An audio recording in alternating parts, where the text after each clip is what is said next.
First line of defense.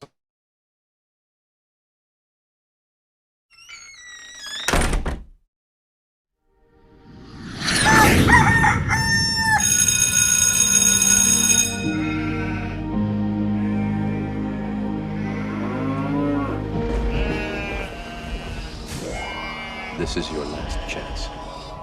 After this, there is no turning back. You take the blue pill, the story ends. You wake up in your bed and believe whatever you want. You take the red pill, you stay in Wonderland. And I show you how deep the rabbit hole goes.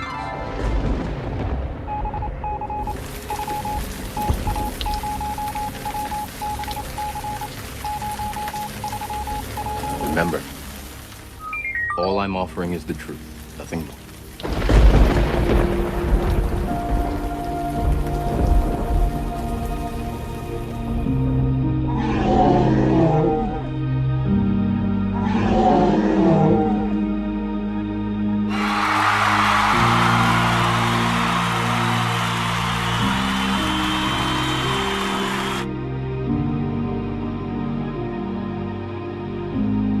Hump day?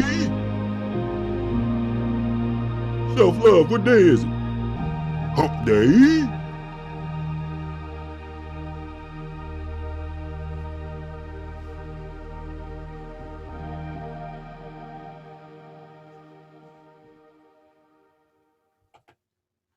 Yes, sir. Self Love. Cue the music. Yes, sir. I'm just a kid from Chicago. Vision. I'm just a kid from Chicago. Oh, yeah. Where those Chicago kids at? And we're going to perpetuate stereotypes. Yes, sir. I got some stereotypes for Chicago. Go-getters. Grind. Hustlers. And when I say hustle, that doesn't necessarily mean, illegal shenanigans. So, we always appreciate you guys being here. We have a really great show today in store for you. So I'm not going to do too much of my typical standard deviation. So, but I will say, what down, Chi-Town. It's hump day. I am so happy to be here and so happy to have y'all here. Welcome to Chi-Town's very own, the Self Love Show, where we say, on earth as it is in heaven. Also, as above, so below. Our show can only be found right here on YouTube's on YouTube. It's called This Ain't That Network. That's the channel. TATN. I'm going to talk to our guest tonight, thinking about getting some jewelry in my mouth. Got to find out, if that's good for one's teethus, for instance. But all right, enough of this. This is your co-host, Nine Mills, also known as Self Love. What down, Chi-Town. And today is Hump Day, Wednesday, January 13th, 2021. And we all could be any place in the universe. And thankfully, we all Scooter chose to be here together. Here together. What down, Self Love? What you manifesting today, bro? Love, self, love. What you manifesting? Man, absolutely. I'm on what you on, bro. I'm manifesting love. Pure, magnanimous love, G. How's life on the South Side boogie today? Man, every day is every day. Just get out there, do the best I can to make the best plan happen. Yeah, you the man with the Weather's plan in your hand, huh? oh yeah. Weather was decent. I mean, it was 41 degrees today. Yeah, I mean, man, that's a Chi-Town thing. 41 degrees is decent, huh? Yeah, man. This part of the year, you already know. Yeah, that's a heat wave, bro. You So get it's spoiled like, out here on the coast. looks sunny and looking like, oh, okay. Yeah, man, you get spoiled out here on the coast, bro. I think we mid 70s or something today, but it gets cold at night. It's not that bone chilling cold, but we'll get down to like 55, 60. But we're expecting a warm front, and I expect that warm front's gonna make its way towards the Midwest. I think that's normally how that system rolls. Yeah, I hope so. You know what they say about the weather here in Chicago? You don't like it? Give it a few minutes. Oh yeah. Yeah. Don't let the hawk find out you're having a problem with something. You know what I mean? Yeah. Or you came out there with some open-toed sandals on. Oh my God. You know what I mean? Because it was 60 degrees in November, and you're feeling good about yourself. Yeah, the hawk is unforgiving and uncaring. Yeah, and the hawk isn't racist. Oh no. No. The hawk doesn't care if you got money or not. No. None of that. You better layer up, no matter who you are out there. You most definitely better layer up. But today, Noop, we got part 2 of Black Health. And, this also goes under ownership and achievement. Man, most definitely. Yeah, I mean, this guy, you know what I mean? I mean, seriously, how can you take yourself seriously with this guy? You know what I mean? I mean, this guy, he does so much. He does so much. He does, man. It's incredible. He's, man, awesome brother. Yeah. Man. Above his profession and what he does. Awesome brother, man. Yeah. Yeah. I've learned some things, good brother, through this process, preparing for this show. Some of it I knew, as a silverback, and, listening and talking to the dentist. I don't fancy myself an anti-dentite. I know, some people do, but just knowing him and some other brothers that are in the industry, it's enlightened me. But I learned some things, preparing for this. And Self Luv Nation, it's, I can't say it's by design, but we have the fewest people of us practicing dentistry. We have the most cavities, and I would imagine, the gum disease and periodontal stuff that follows. And then, the domino effect and the trickle down, and it's got to be starting at earlier ages. So, yeah, it's mind blowing.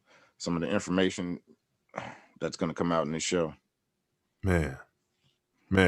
And we can, kind of put a spin on it as well. Maybe you are thinking about, ways to get a bag and stuff it full of money. My research has indicated that, if you want to make money, and everyone who has money, you want to find a need, and if you want to recreate yourself, get yourself a craft, a skill. And this is for some of those younger people, who might be thinking about, a profession. You might be in college and you're thinking, hey, what should I do? Man, I mean, we're nation building here. We're community building here. And as far as I see it, you can't build a Black community without a strong dental force. No doubt. And a bunch of people can make a bunch of money. I mean, there's shortages in so many different areas. So, yeah, so that's kind of things. That's what we got, kind of queued up for you guys today. Not to mention just a brilliant down Southside native. And I wonder if he knows our guest from yesterday, bro, because they were at Columbia and kind of around the same time, I think, pursuing acting or something. But we'll get into it. Yeah. And if you're in the chat and you have any dental expertise, if you work in that arena in any capacity, we want to hear about it. We definitely want to hear about that. Yes, we do. And also your location. If you're, the city of Chicago proper, maybe your neighborhood, if you're not in Chicago, we want to know where you're chiming in from. Be very helpful. And also hit like, subscribe, and share. Hit the bell so you get notified every time we launch a video or a live show. We got some housekeeping to take care of. And then after that, we have our platform. Please pay close attention. This is how we're building. Platform, baby. More growth and development. Copyright disclaimer under Section 107 of the Copyright Act 1976. Allowance is made for fair use What's happening for purposes such as criticism, comment, news reporting, scholarship, and research. Fair use is a use permitted by copyright statute that might otherwise be infringing. Nonprofit, educational, or personal use tips the balance in favor of fair use.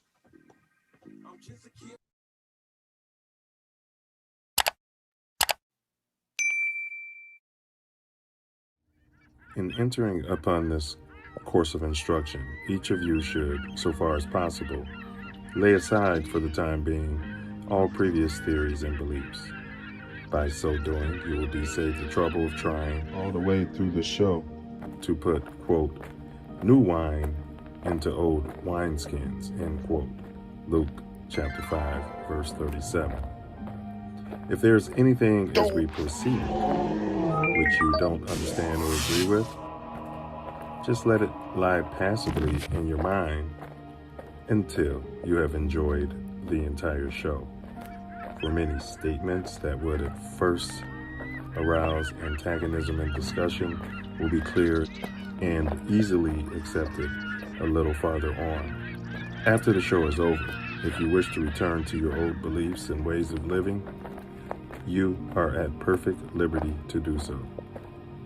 But for the time being, be willing to become as a little child, for said the Master in spiritual things, quote, except ye become as little children, ye shall in no wise enter into the kingdom of heaven, end quote. Matthew chapter 18, verse 3. If at times there seems to be repetition, please remember, the Self Luv Show is a lesson, not a lecture.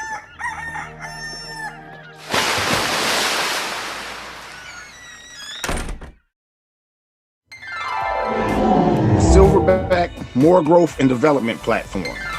Number 1, repair our nation via reparations. Cut the crap. We demand cut the our check. silver back. Cut that check. Number 2, to connect our breadwinners with our activists. And 3, show an accurate depiction of African American Chi-Town. 4, to shine a light on positive influence. 5, heal our community one person at a time. 6, to provide an unfiltered platform for our influencers. 7, recycle the black dollar. 8, to provide mentors for the mentorless. 9, to close the gap between us and our Everybody. pink kinsmen. Get her closed.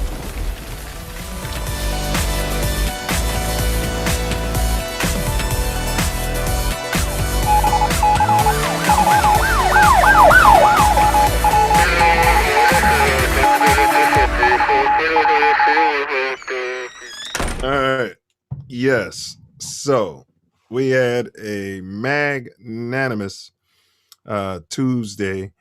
Had a guest drop in our lap, Silverback Earth. And that was, I want to give a big ups to Miss Milana Jackson. She was our second Silverback Tress to appear on the Self Luv Show. You guys may have caught her on NCIS. What's the one with How to Get Away with Murder, Strike Back, and then of course Spike Lee's joint, the one I'm excited about, American Skin. Yeah. So, man, she dropped a lot of jewels and was pretty candid, huh, Self? Extremely. It was very refreshing. I didn't know her at all, and that was fantastic. She was open, shared information, let people know that how they could grow, get where they wanted to go. It was intriguing. I enjoyed it. Yeah, and she had that Chi-Town Southside edge to her. Knock you out, you know what I mean? Just over here trying to get education. I'll punch you right in your head if you're trying to stop me from getting an education. You know what I mean? Yeah.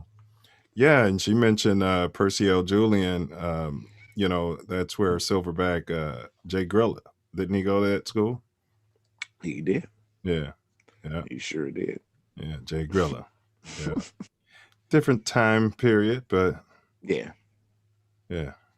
definitely a different time period on that. But yeah, man, I don't know if you heard about the cat from the Chicago suburbs that was part of what I say, is tantamount to treason. Treason, the treason when we here. The treason where we came here to complain that Trump lost the election. Treason. But did you hear about this guy? He's right there from your neck of the woods in the suburbs. Nah. Yeah, well, of course we queued up a video for it. So whenever you get around to it, bro, I think you're going to appreciate this. I think you're going to appreciate this a whole lot. And then we'll get Dr. Law, everybody. I know you guys are wondering what he's Only on two, while rioting was going on inside the Capitol, Brad Ruxtalis from suburban Inverness admits he breached security. In fact, he got arrested. Tonight, he's back home. Let's get right to Charlie DeMar, live now in Inverness. And Charlie, he admits that things got out of hand. Murray, good evening. Yeah, we spoke with him outside of his home tonight, and he said he regrets his decision and he regrets the embarrassment that he's caused his family, friends, and those who know him. But when I asked him why he decided to break the law to go inside the Capitol building, well, at that point, he was done talking. I mean, it was great to see a whole bunch of people together in the morning and hear the speeches, but it turned into chaos. Brad Ruxtalis back home tonight in his upscale, quiet, suburban Inverness home. Listen to the plan. Look at the speech. Drastic contrast to the chaos he chose to participate in just a day ago. The tech CEO was arrested in D.C. as supporters of President Trump turned violent and stormed the Capitol. I had nothing to do with charging anybody or anything or any of that. I was in the wrong place at the wrong time, and I regret my part in that. That's all I'm comfortable saying. Were you inside the Capitol? I was. Ruxtalis is the CEO of the suburban company Urgencia. Online campaign contributions show he's donated more than $28,000 to Republican causes, including $12,000 to President Trump through various committees. Everything that happened yesterday, I think, was absolutely terrible. I'm sorry for my part in it. The guy in the white shirt told us to come this way. He said David Fitzgerald from Roselle also traveled to D.C. for the rally. He posted the mob action to his Facebook. He was arrested for unlawful entry and curfew violations. I'm shocked. He's a very nice That's guy. What they do. Back at Ruxtalis' house. I think the violence was terrible. Why did you go inside? Now you don't want to talk? I mean, that's a valid Rugstalis question. later said that he went inside after following a group of hundreds inside to see what was going on. He has been placed on leave from his company, his CEO job, and the U.S. attorney in D.C. He says placed that himself much on leave stiffer penalties, much with different pay. charges could come down for those who were involved in the incident at the Capitol. What's the name of his company so we can cancel it? Charlie CBS It was just on there. Should we Charlie, rewind thanks. it? Yeah, well, they saw it. They saw it. They would have to rewind it. Stop that shit, please. Yeah. Yeah, that was, get this off of here. That shit switched fast as hell. Yeah, that was, that guy, huh? He was just there listening to some great speeches. Man, in Venice, where the hell is that at? I don't know. I mean, that's what I said. None of us there. I was like, what? What city? Yeah, and they call it a suburb. I've heard of it, and I've heard of Roselle as well. But oh yeah, definitely heard of Roselle. Can you say Roselle as well 10 times? Roswell as well. Roswell as well. Roswell as well. Roswell as well. Roswell as well. Roswell as well. Maybe you have said it twice.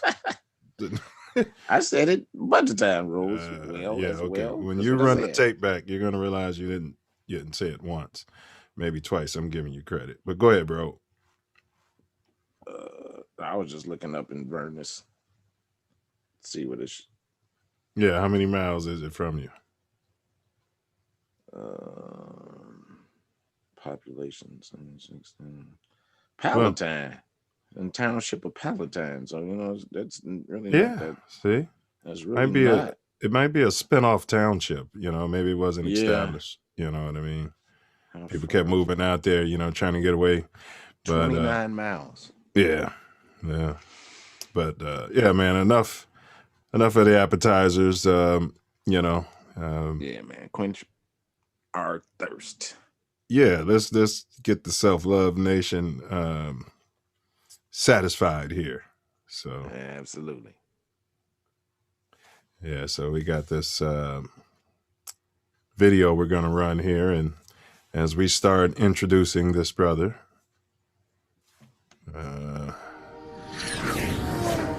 let's see here. You can keep the volume where it is now, Self. We'll jump in later. Help! Okay.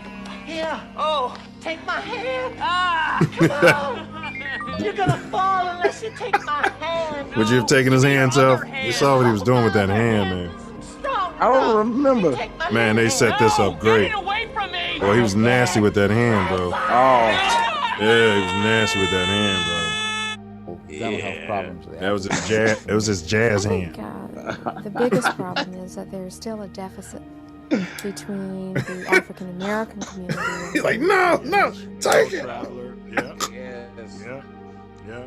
And speaking of, if you were a dentist, I'd want to hear. I think I would have had to take the hand. Watch the movie.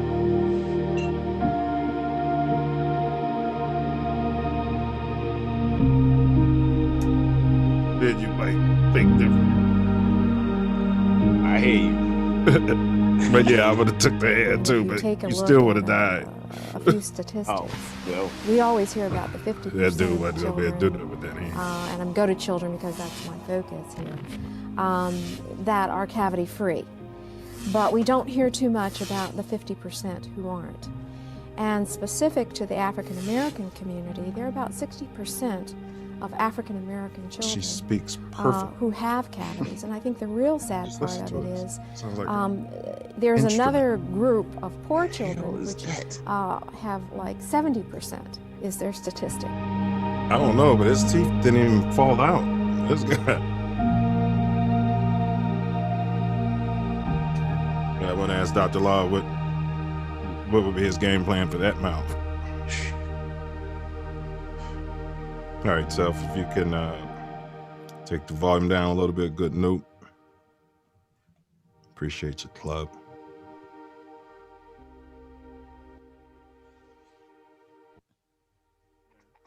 But for you guys who don't know, what we do is health, and we have a urban black health series.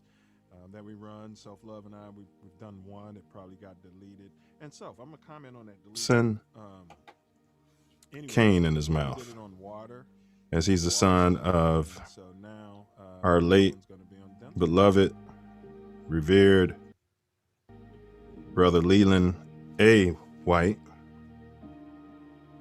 Incidentally, Leland is my maternal great grandfather's name, was his name.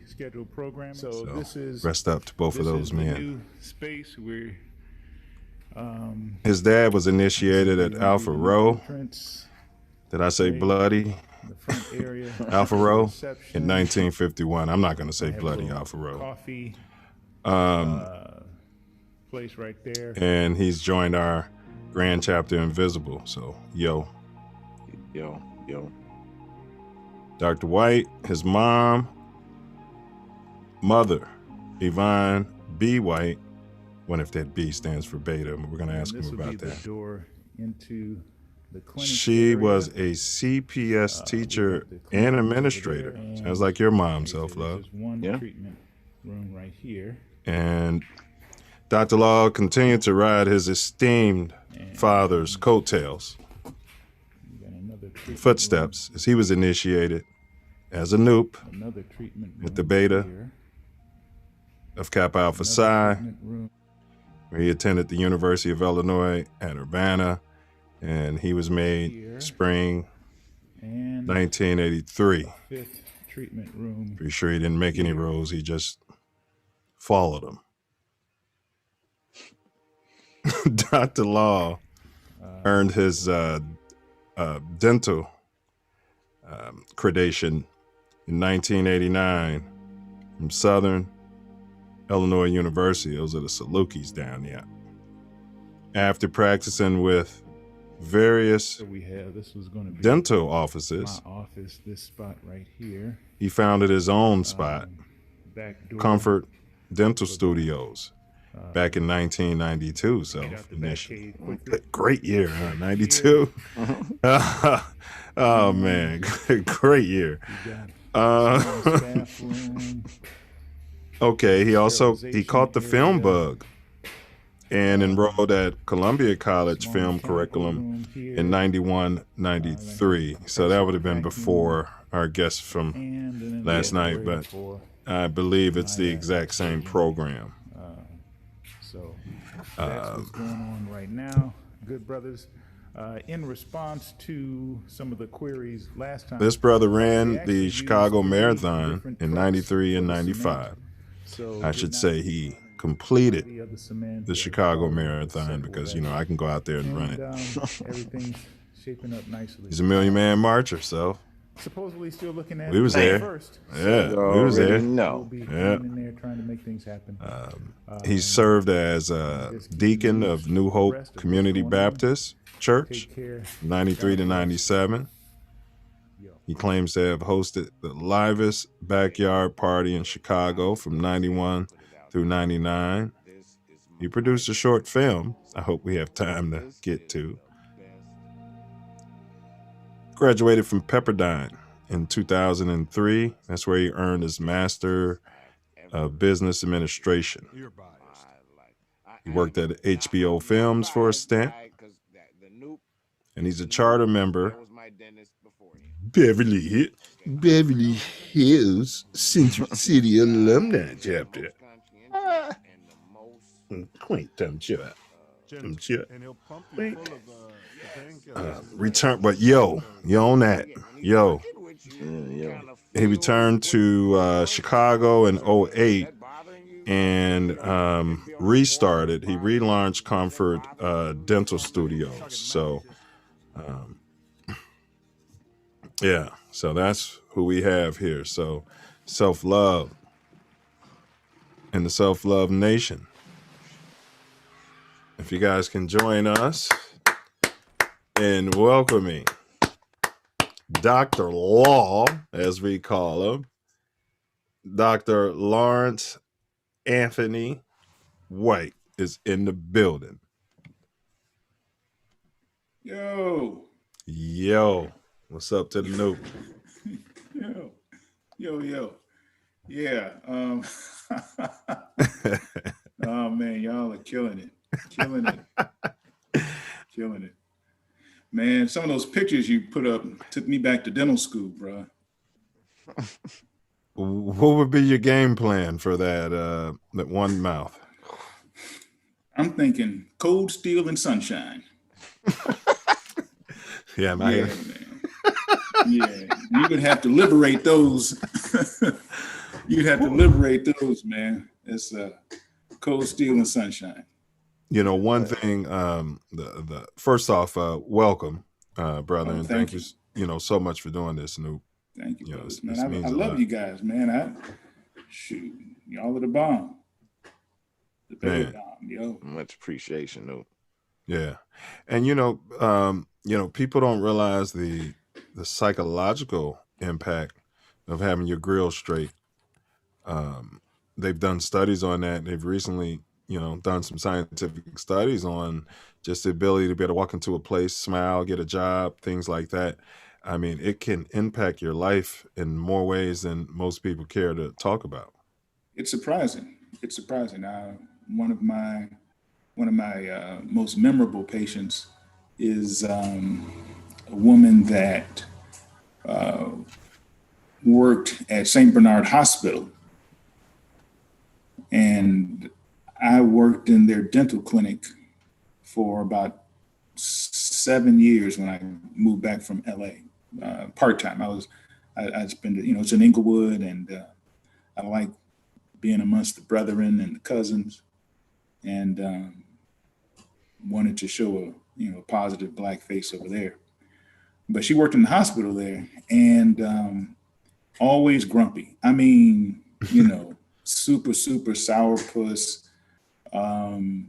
Wasn't rude, but just how people get that that real hard presentation. Yeah. And so she came by. She started coming to my private office, and after about 2 years of working with her, got her in a condition, man, and she was smiling. Truly changed her whole personality, man. Everybody in the office was like, "Wow, this is the same woman." Yeah. She'd come in and she'd have her hair done, and she'd be, just really did change how she viewed the world, or at least how she viewed me, or her interaction with me, man. So it was, it's real interesting how you're absolutely right. It just does. And it does affect how people feel about themselves. But I think that's because, if you don't have those kind of problems, it's nothing that you really think too much about. Mm-hmm. So it's true. It's true. Very true. And I did want to mention, this is Dr. Law, and he does have a current practice in the great city of Chicago, and it's located at 1525 East 53rd Street. It's in Hyde Park. And your old stomping grounds? Yes, yes. My old stomping grounds. And it's called Comfort Dental Studios. Comfort Dental Studios. He spelled it with a C. The brothers and I are petitioning him to. Man, I missed that opportunity. We're writing a petition up behind your back to get it to a capital K. So, right. Then you can go to comfortteeth.com if you want to contact them and see what their process and everything is about. Right. I highly recommend it. Appreciate you, Newt. Dr. Law is my dentist, and it's the best dentist, hands down, that I've ever experienced. You'd be surprised how much Tory charges me to say that, man. I got to pay this brother. I got to give him at least a couple stacks. He's. I wish that was the case. Your rates are kind of stiff, bro.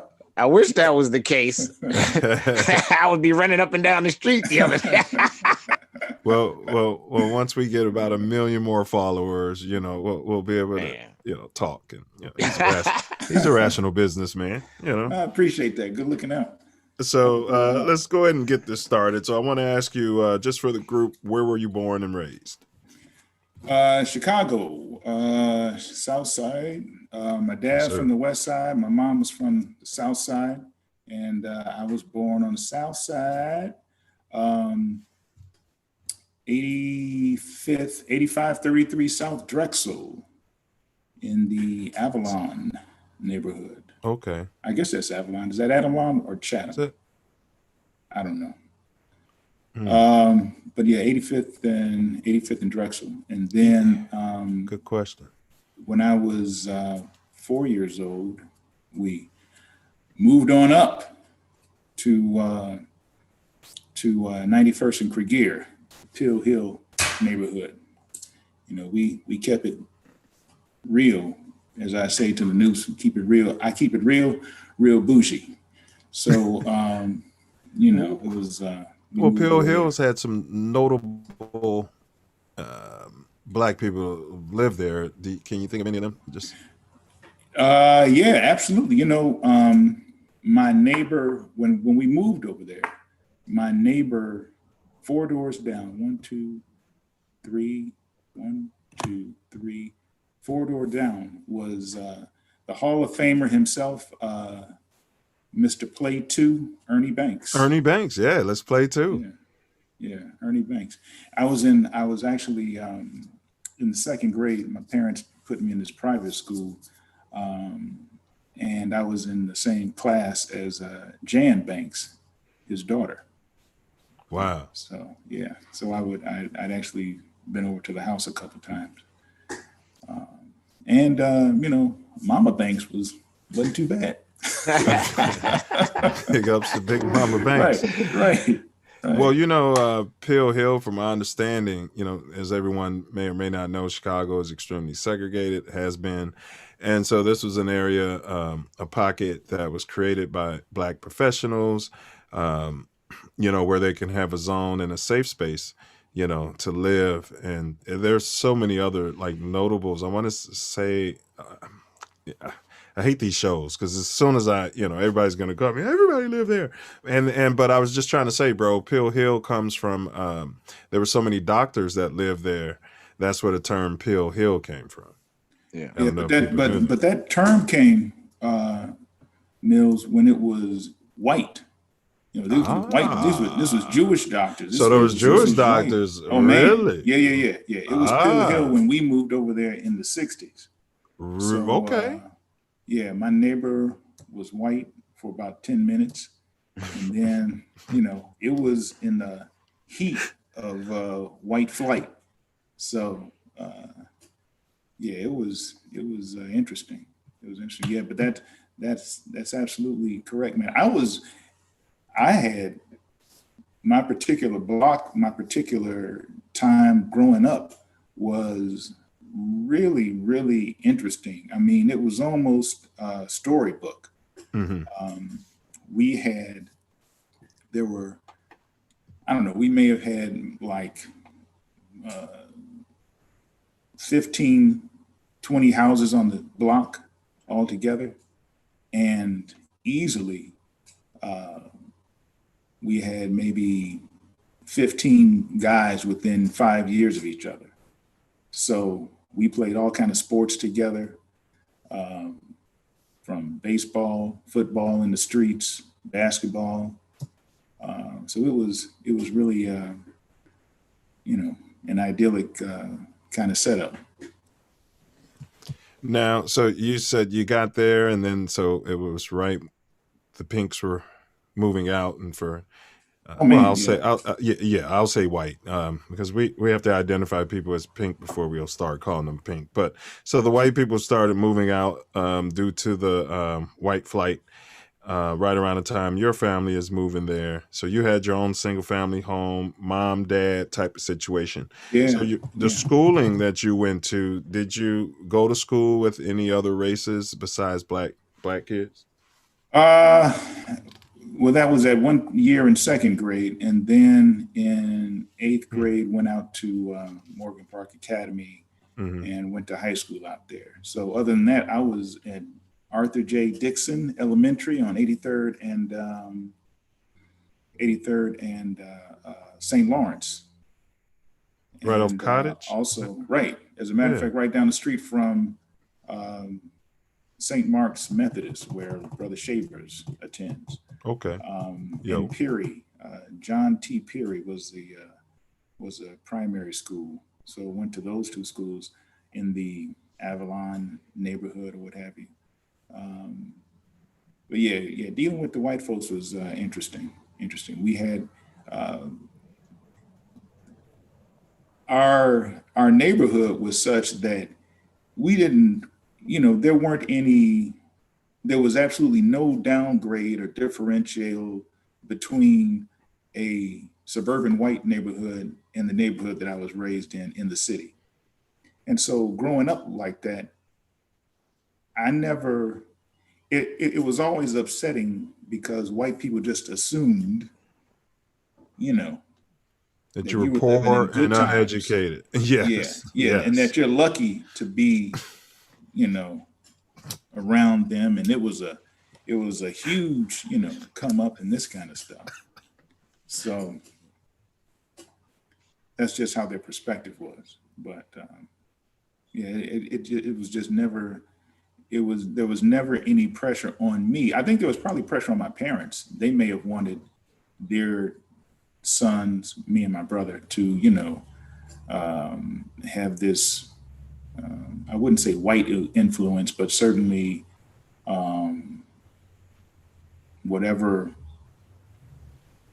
benefits come of a private school, I'm sure they wanted that for their upwardly mobile. Yeah, type of that was just kind of how they did. It's like, for me, it just peeled back the curtain, because after I was out with those white kids, I was like, these dudes are just some idiots. I mean, now they came from some rich and maybe even some wealthy families, but they were just idiots. First, I didn't drink until I got into college, but man, these white kids would be drinking in eighth grade parties. They'd be having beers and this kind of stuff. I'm like, nah. Beers, pills. And, By the time I grew up with them in 8th grade, they had the pills and the LSD. Right. So it was no mystery. That kind of white lifestyle with some people thinking it had something better to offer was never something that, once I got out there and realized what kind of, crap it was nothing that was ever too appealing. So, with my kids, they're at public schools, and because I went to a private school, I can attest that the education that they're getting is just on par. You go to a good public school, you're going to get a good education. You have good instructors. So it's on par with any private school that you can, your average private school, I guess. I guess I've come to believe that as long as the kids are interested in learning, that, that's what's the most important thing. Well, looking back, if you jumped in this self-love time machine and, and then now you see your 9-year-old self, right? And so what would you say literally to your 9-year-old self, if you can give your 9-year-old self one bit of information and then you had to go back to where you came from?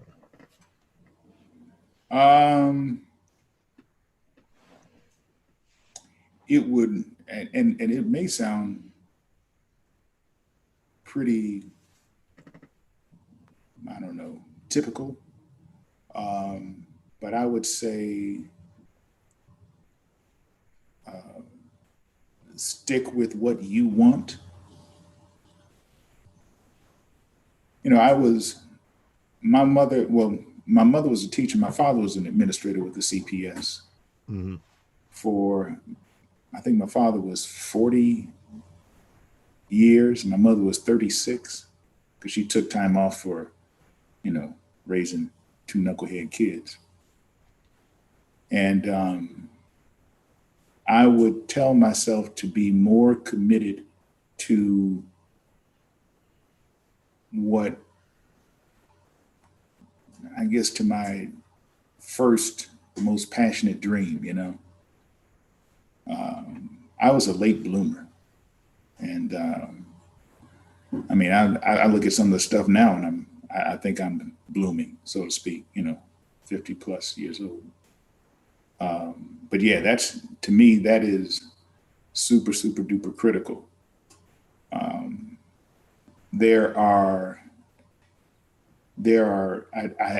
truly believe that each one of us has a gift.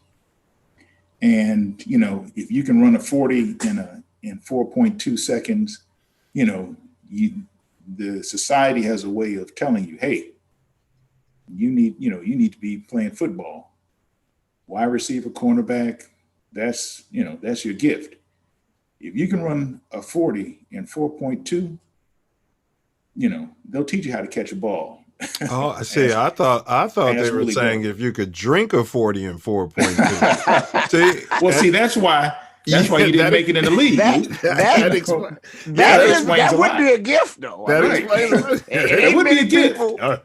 Actually, it'd probably be a curse because, you know, you'd be like, what am I doing with the rest of this? So, but I'm sure you could parlay such a gift. You know, I know what you're saying. Like, you know, people like, I was passionate about soccer. You know, I was told there's no professional way to make money. By the time I turned 18, 19, there was a professional soccer league in the talks. You know what I'm saying? So yeah, right, what you're saying about just pursue what you love, your passion, and then everything else will kind of work itself out. Yeah, I truly believe that. I truly believe that. But, you know, what is great about life is that if you stay focused and present on being real true and honoring your best self, no pun intended.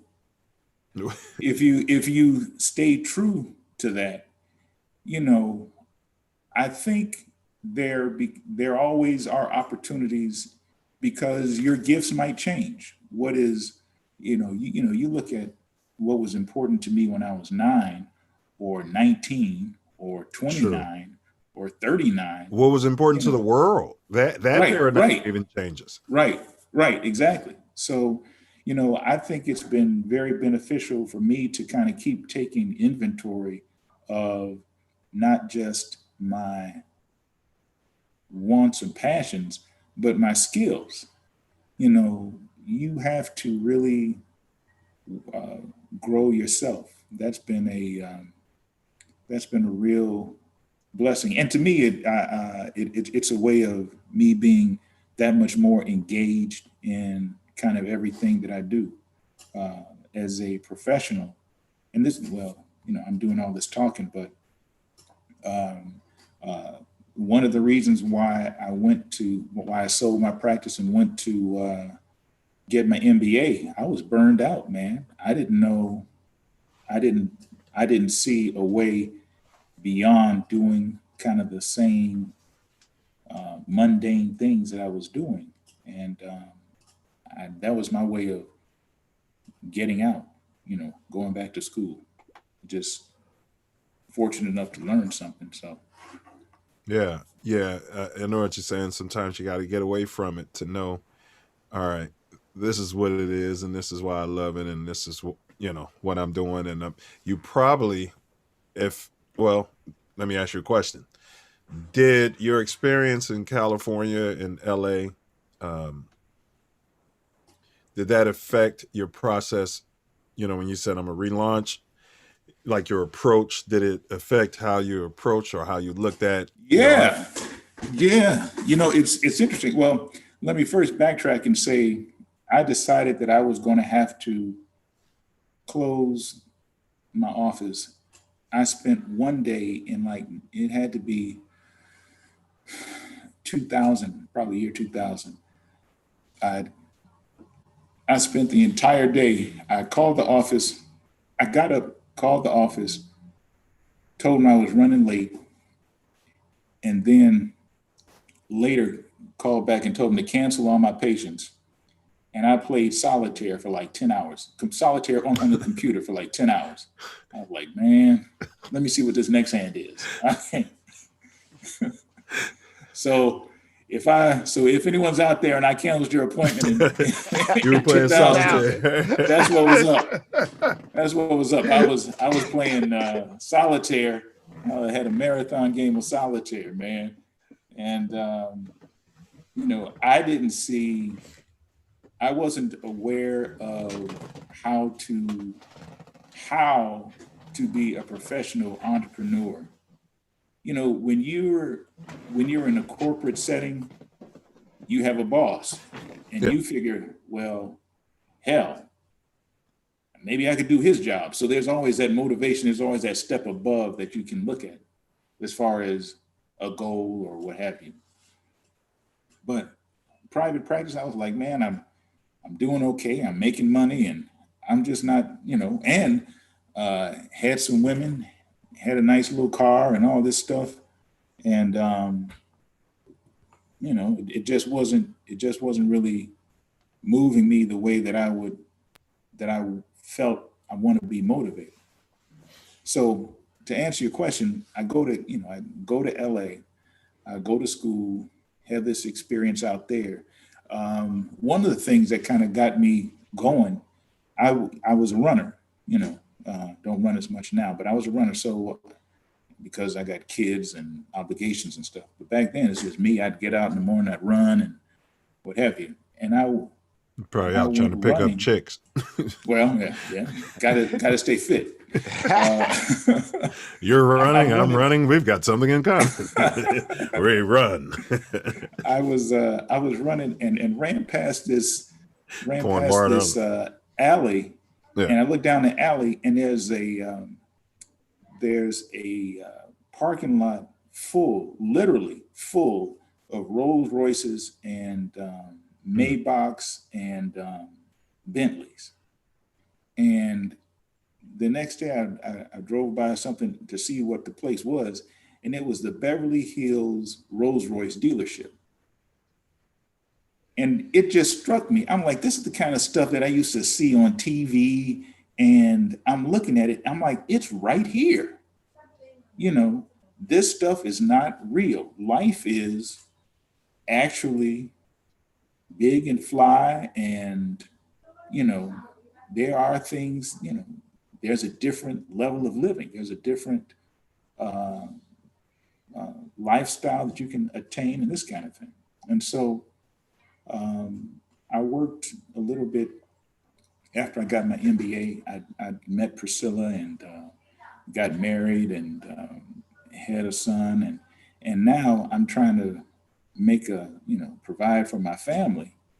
And I'm stuck in this corporate world where people, look at me like I'm, some dummy or whatever. I'm like, are you kidding me? I'm me, Right. And was working like a dog, was not getting the recognition that I felt I deserved. It was hilarious. I had one, have you seen this commercial where there's this woman and she's in the company meeting, and the boss who's running the meeting says, and we just want to recognize the outstanding work that this person has done, and so on and so forth. And so she just assumes it's her, and she moves, and they named this other guy, and it's Bob in accounting. Yeah. She's like, what? And then she goes and starts her own business. And so I had one of those moments, man. I'd been going into the office, weekends and staying late, getting early, doing all this stuff. And they had this white guy who I think he was 6 years old. And he came in, and he'd been there for maybe 3 months.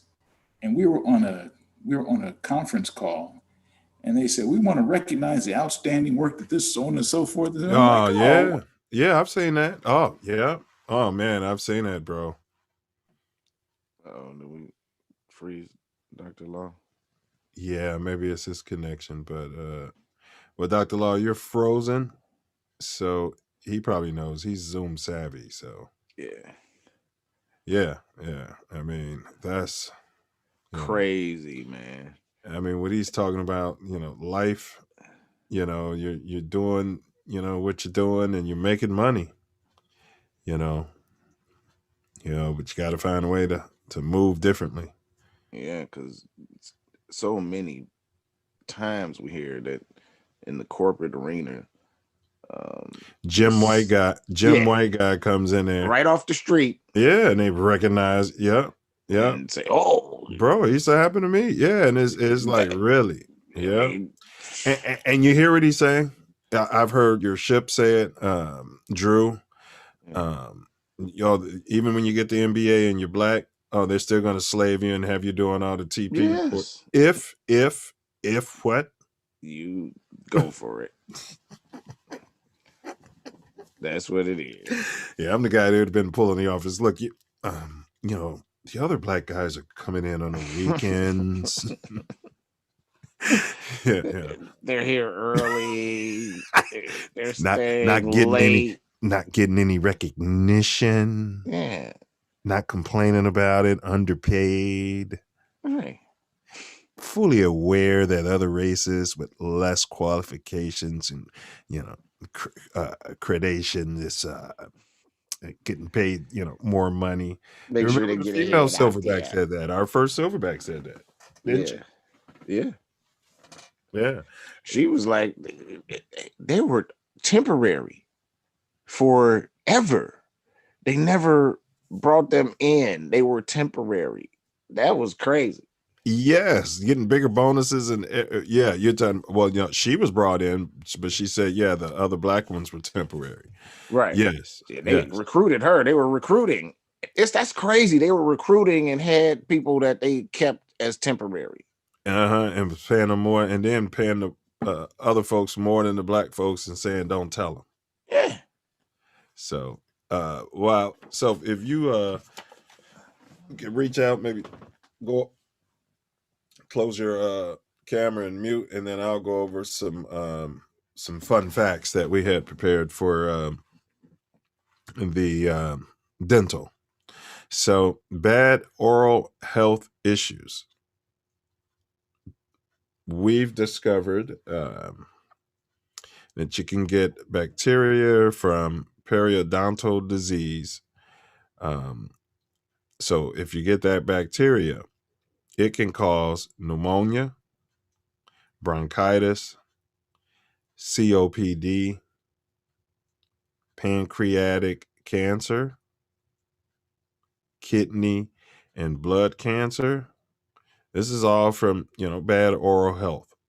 And overall increase of cancer mortality rate, diabetes, arthritis, the hardening of the arteries, stroke, and heart attack have all been scientifically linked to poor oral health. Something else that we kind of wanted to acknowledge about the dental industry itself. As you probably saw in the promo video, African Americans, we comprise just under 13% of the U.S. population. It's like 12.5 or something. But only 2.6% of Black people in the United States are dentists. The number's a little bit higher in the great city of Chicago. 3.8% of the Chicago dentists are Black, but numbers can be, misleading, because I would venture to say, well, what's the percentage would you venture to say of Black folks in Chicago right now? So if you had to throw a stab at it. 60 or something. Wow. I think you're way over, but I mean, you're there, I'm not. So So yes. So, but my point is, yes, if 13% of the U.S. population, total population, are black, and only 2.6% of the U.S. dentists are black, 3.8% of the dentists in Chicago are black. But like you said, Self, if it's 60% black, I mean, that means that there's a big deficit and a big need for black dentists. It is. Yeah. Oh, and Noop, Eddie High said that was Chatham, where his first house before he moved to. Remember, he was asking, was it Avalon or Chatham? Oh yeah. Okay. Yeah, he his Wi-Fi went down, so he, I figured as much. Yeah. I figured as much. Spooks. You know what I mean? This spook lives with them. Huh? His son rebooted the Wi-Fi. Oh, okay. All right. Yeah, we got You Dance Radio. It's 30% black population in Chicago. Yeah, Tori, I think you just be hanging out in the hood too much. He That's Googled where I it. be at. Thank you for the fact check. Good Noop. Appreciate you for all you do. And while we got a minute, Self, we might as well mention what we got set up for next Wednesday. Yeah. For the Self Love Nation. We're going to continue our Black education series, Black Educators. This is going to be number 3. They say there's no black, males teaching, but somehow Self Love Show, we've plucked out 3. Yeah. Yeah. Career teachers / administrators right there where? In Chicago. Man, right there in the great city of Chicago. So we're looking at Brother Pender, Pat. Yeah, that's what's up. Man. Silverback. Yeah. The internet, the internet's not aware of what's coming, right? Nah. Yeah. Yep. Exposure. It's gonna be wonderful, baby. Man, that's the thing about it. They don't even know what they're looking at when they're looking at it. So yeah, but it's so if you're trying to make money, Self, if you got kids, I'd say the dental industry. Yeah, I mean, it's expensive too, so they get paid. Yeah, they get paid. That thing said average $80 an hour or 160,000. That's average. So you know how averages are. Right. Yeah. You know what I mean? Middle of the road. Right.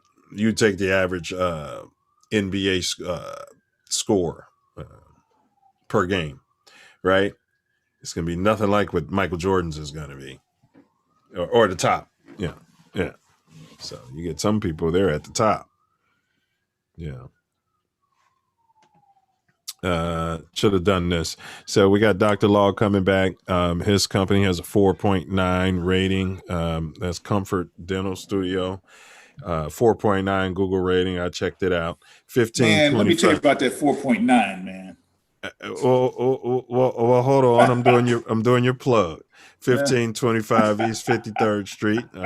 If you need a great dental office, go to Comfort Dental Studios. You can check him out right now because he's on the internet at comfortteeth.com.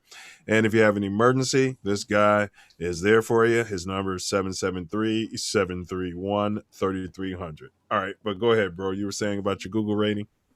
No, man, I got the 4.9 by some idiot shenanigans I had to deal with, man. These people that come into your office, bro. Woo-hoo. I know. Oh man, yeah. So I'll take the 4.9. It was a 5 for a while, but then I had to deal with. Nope, I haven't seen 4.9 when it comes to dentistry. I mean, that's just fantastic. But I know your point. You strive for that, and then some customer comes in and wants to hijack my whole game plan, my whole program. But it all evens out in the end. It does. as I tell my folks, everyone who comes to the office brightens our day. Some by entering, some by leaving. So, you know, they all brighten the day. Yeah, Facts. man.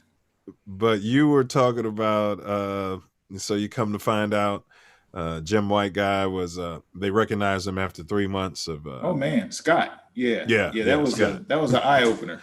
I was like, Scott, this guy? I've worked with He Scott. doesn't even know anything. How was he? I was like, okay, all right, white people. Okay.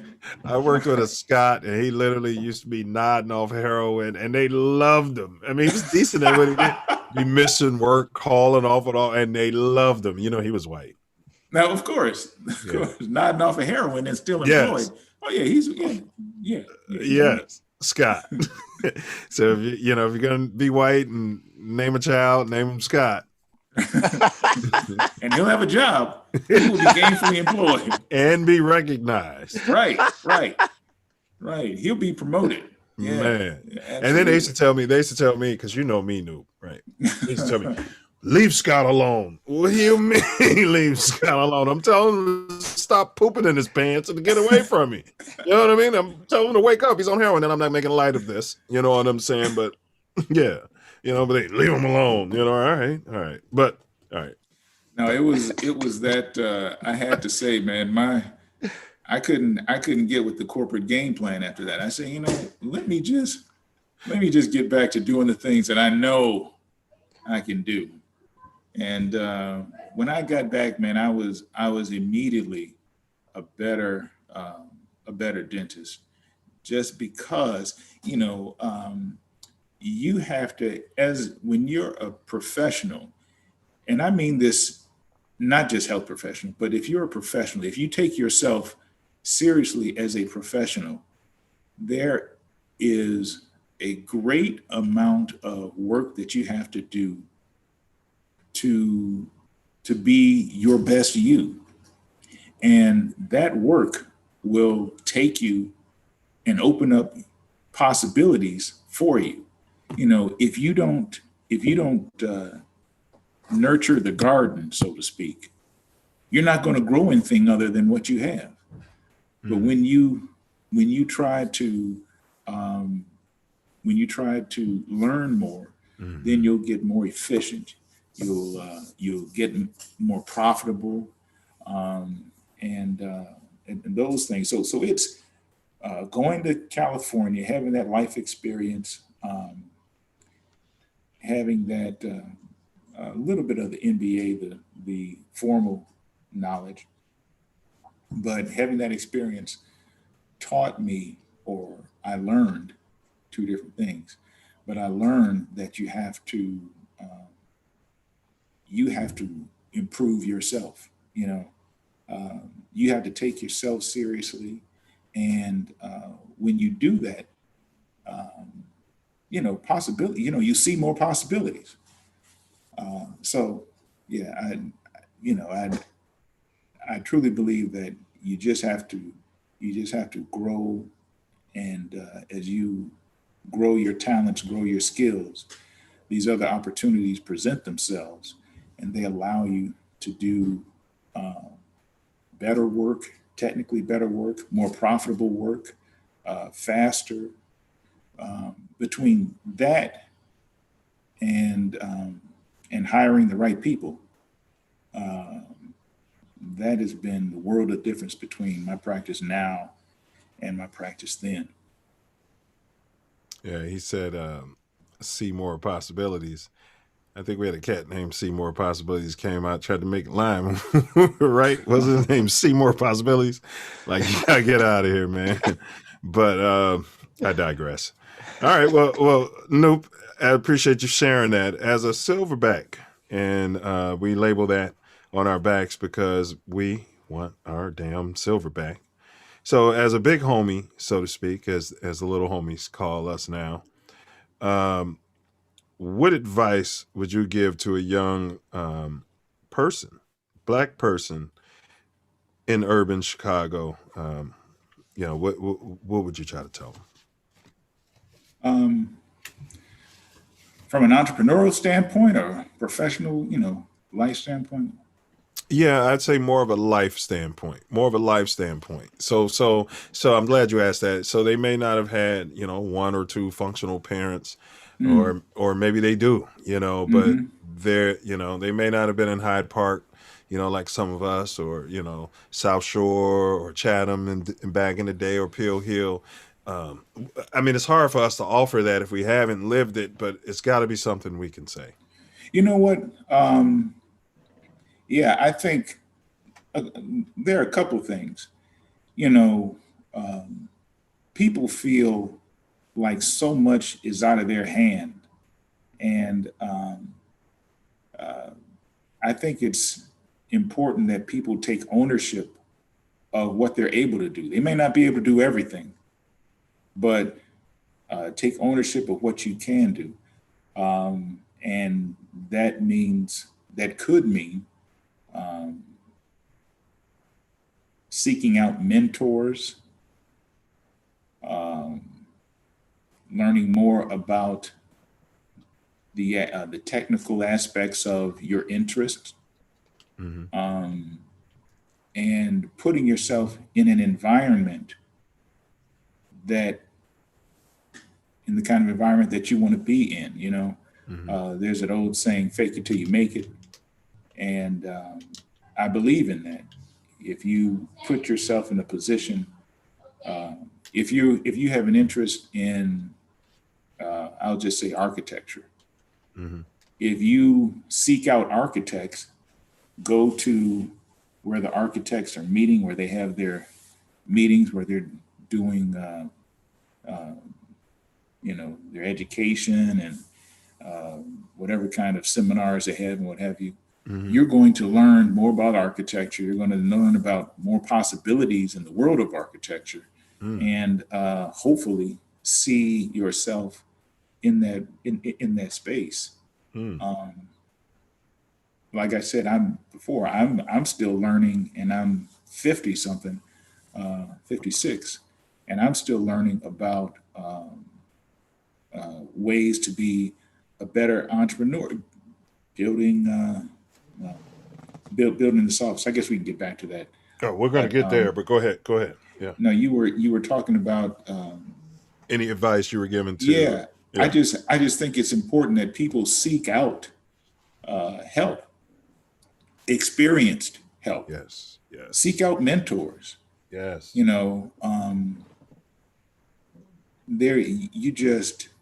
There's just so much that a mentor can add to your life as far as direction, guidance. Again, we talk about possibilities,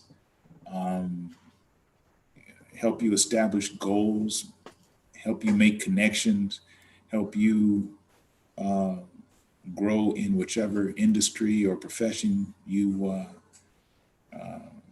you're interested in.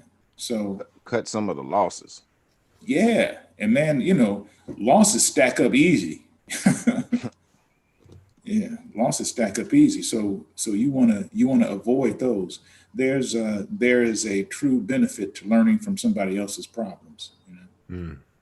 Absolutely. And if you can follow advice, a lot of people can hear advice, but it's special when a person can follow advice.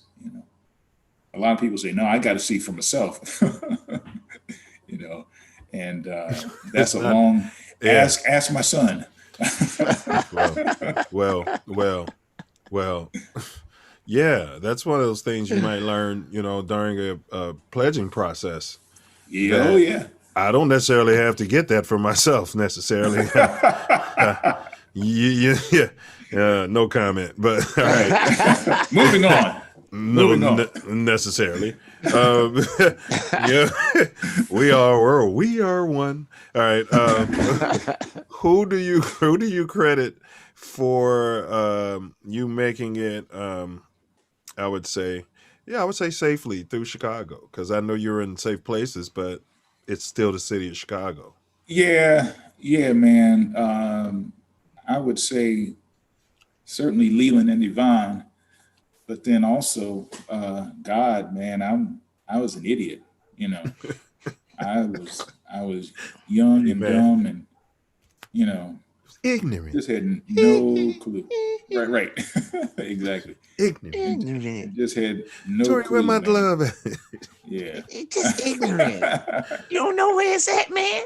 It's just ignorant. All right, but you was young and dumb. You was young and you was ignorant. You weren't dumb. You were ignorant. Ignorant. Why are you so ignorant? Right. And you thank God that, Yeah, truly. I look, it's just, I don't know. I know my parents tried. So, in all honesty, man, I got to give it up to them. Certainly my mother and father were, they didn't play all that. You hanging out as long as you want to hang out and all that kind of stuff. No, man. Street lights were on. You need to be home. And if you weren't home, you need to be putting your foot in whoever's trying to keep you from getting home. Right. And they held a pretty tight rein on my brother and I, which is why I got so buck wild when I went down to U of I. Yeah. The land of milk and honey. Man, when I first got down there, freshman, the first week when you moved in, they had freshman orientation week. Yeah. Was it week when you all went down there in the 90s? It may have been, but I wasn't there the whole week. Bro, I was so full of myself. Coming out of high school. But go ahead, bro. You know what I mean? I was missing out on some. Yeah, like why? Because when I got down there, I'm not missing out on nothing. They missing out on me. Yes. But when I got there, like Tori and all them, we've been down here forever. And I'm like, what? Who did I? Who did I say no? Like, right. It was that last summer. That last summer in the city, though. That's what. Yeah, true. Yeah. They had freshman I think now it's freshman orientation class or something like that. Because man, I went down there and now when I got down there, I was 16 years old. I hadn't turned 17 yet. Wow, he was younger than us, though. Yeah. Man, and I was like, what? It's all parties all the time? Drinking, and I wasn't even drinking then, but just hanging out. And I don't have no parents, man, right? 16, man. By the time Friday and Saturday and certainly Monday morning rolled around after that week, I was like, now why am I down here again? How about this one? It was nothing but parties. And you can go to the bars, but you can't drink. Oh, really? Yeah. They were never saying that. Okay. Hey, all right, sure. Hey, Sure. We were 17 when we got down there. Mm-hmm. And I already had a full beard and all that when I was probably 13. So, Nice. Buying alcohol was. His beard was. So you were the guy. The guy. I was that guy. And I had some sunglasses that I wore specifically for that. He literally started getting gray before we left the yard. Yeah. Started getting hints of gray. Yeah. All right, now let me ask you, where did this spark to pursue dentistry? So at some point as a child, or where did that first come into your mind? You know what? I want to do this. I can do this. It's funny. You played that Crest commercial at the beginning, and I remember being like, I'm trying to think if I was five years old. I remember there was a PSA, a public service announcement or whatever. They used to do those a lot back in the day. They used to have a lot of public service. Didn't it? It was like they actually cared. Yeah. Right, because there were only about 5 channels, and you had to put that out there. Yeah. So they would have these commercials of public service announcements or whatever, and they would say the cavity-prone years are between 6 and 16. And so I heard that, and I said, you know what? I'm going to make it my goal not to get a cavity between 6 and 16. And interesting. How old were you? Along with needing to reset my goals, because that's kind of low fruit. That's kind of low hanging fruit. How old were you? Do you remember? I had to be. It was before I was 6. I remember that because that's I was saying, interesting. Because I'm like, when I get to, when I get to be 6, I'm not going to have any cavities between 6 and 16. You gotta know how to aim high. Yeah, you're a kid eating cereal, watching TV. Like, wait a minute, let me put this back. I'll show them. So that is remarkable, bro. That's a spirit. It's something dumb, but it was something. It was something. Yeah. And so that just had that kind of effect on me. Not that got me into dentistry, because because I didn't really appreciate what a dentist did until I got into dental school, man. I never had any dental problems,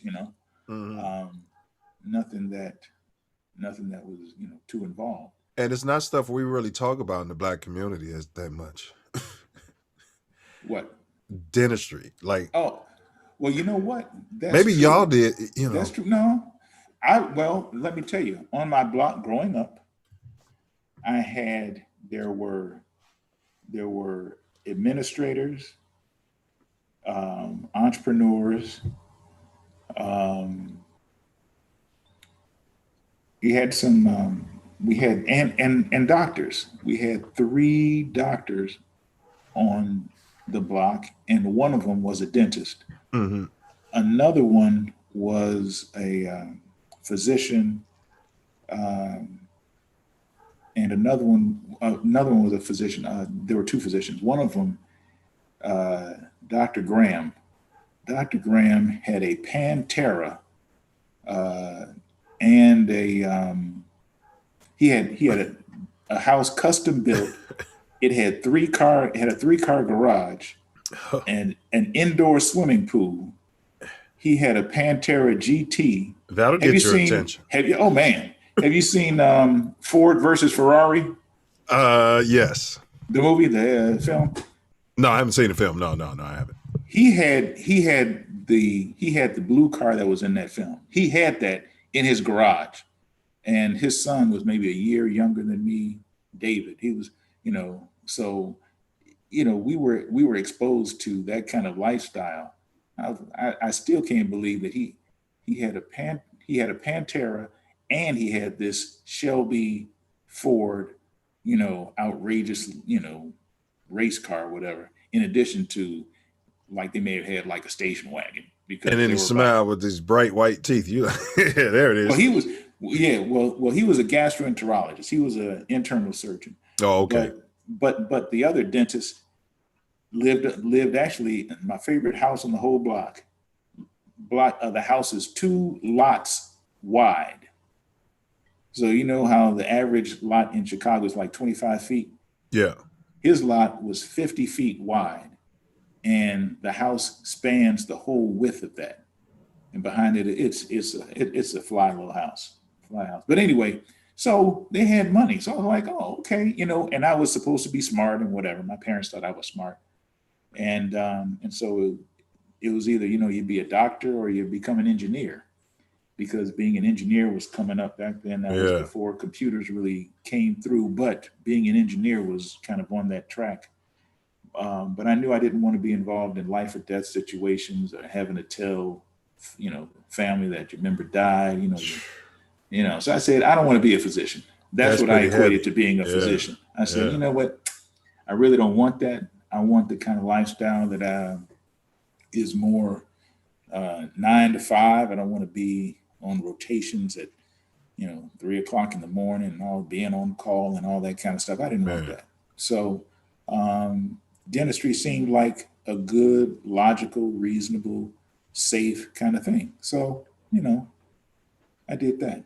That's kind of how I came to it. And I made that decision in high school, certainly. So in high school, it was twirling around in your mind. You were aware of it. Yeah. Okay. Yeah. And like I said, really didn't know what they did, as far as techniques or whatever. I knew that dentists made money or fixed teeth. You know what I mean? And for the record, more than your parents thought you were smart if you got to U of I at 16 out there. Well, it's a blessing. Yeah. Yeah. Yeah, but it starts with the parents believing in them and him believing in itself. I'll say this though. I went to school in Hyde Park, and yeah, those kids, you know, it's those white kids. Yeah, I'm gonna be out tomorrow. You know, they tell the teacher, yeah, I'm gonna be out tomorrow. They got a note. What's going on? I got a dental appointment and I'm getting this and this done. And they be talking about all these dental procedures and that for years. I'm sitting there listening years and years. Dentist? Dentist. It's dentist. They just talking about the dentist, and I'm gonna be out. So one day finally I just had to say it. You know what I mean? Yeah, I'm gonna be out. I was in like 6th grade. I'll be out tomorrow. Yeah, I had to say it because the kids are like, this guy's never had a dental story. You know what I mean? You don't want people to start thinking you're not going to the dentist, you know. Very nice. Yeah.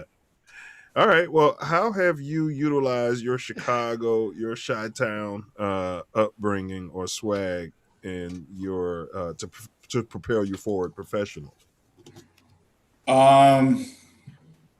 You know, a couple ways. Number one, never being afraid. You know, as a kid, we used to go to parties, Kenwood, all the bougie spots in Hyde Park. Oh yeah. When as you got older, we partied on the North Side, and I was in high school when house music. Well, actually, I was in elementary school when house music started, and that was a real part of, culturally speaking, that was a part of me growing up. So, you get used to going to parties at different places at a certain age and being around a very diverse culture, from white and black to, the LGBT, call now it was a gay clubs. Now it's a LGBTQ, whatever. Yeah. Very diverse kinds of situations, partying. Yeah. And, so you meet all these people in these different areas of town, so back when I was in college, high school, very young, driving around, I could make it from Evanston to my house on the south side in about a half an hour. They didn't have the kind of traffic you have nowadays. So really there was so much that was within your reach. The Warehouse, Sawyer's, what Power else? Plant, is that around? Yeah, Power Plant. Ice cream shop. There are a whole was that it? Candy store. It was the candy store. There are a whole bunch of joints that I was a kid. Like, what are they doing down there? Yeah, yeah. But you go there, you have a good time, and you meet and see all these crazy people, and you come back to your to your house, and that's just like I guess one of my interests has always been on a personal level. I kind of connect dots between people and that kind of thing. So I guess my Chicago experience has been one of not being afraid to kind of be the lonely only in the room. I'm a part of these dental organizations. We call it organized dentistry, but it's the American Dental Association. I've been a delegate to their meetings. The Illinois State Dental Society, I've been on some of their committees down in Springfield for some years. Chicago Dental Society, I stay involved and volunteer in that. But very, very often, I'm the only Black person, the only Black perspective around. And I'm comfortable with that.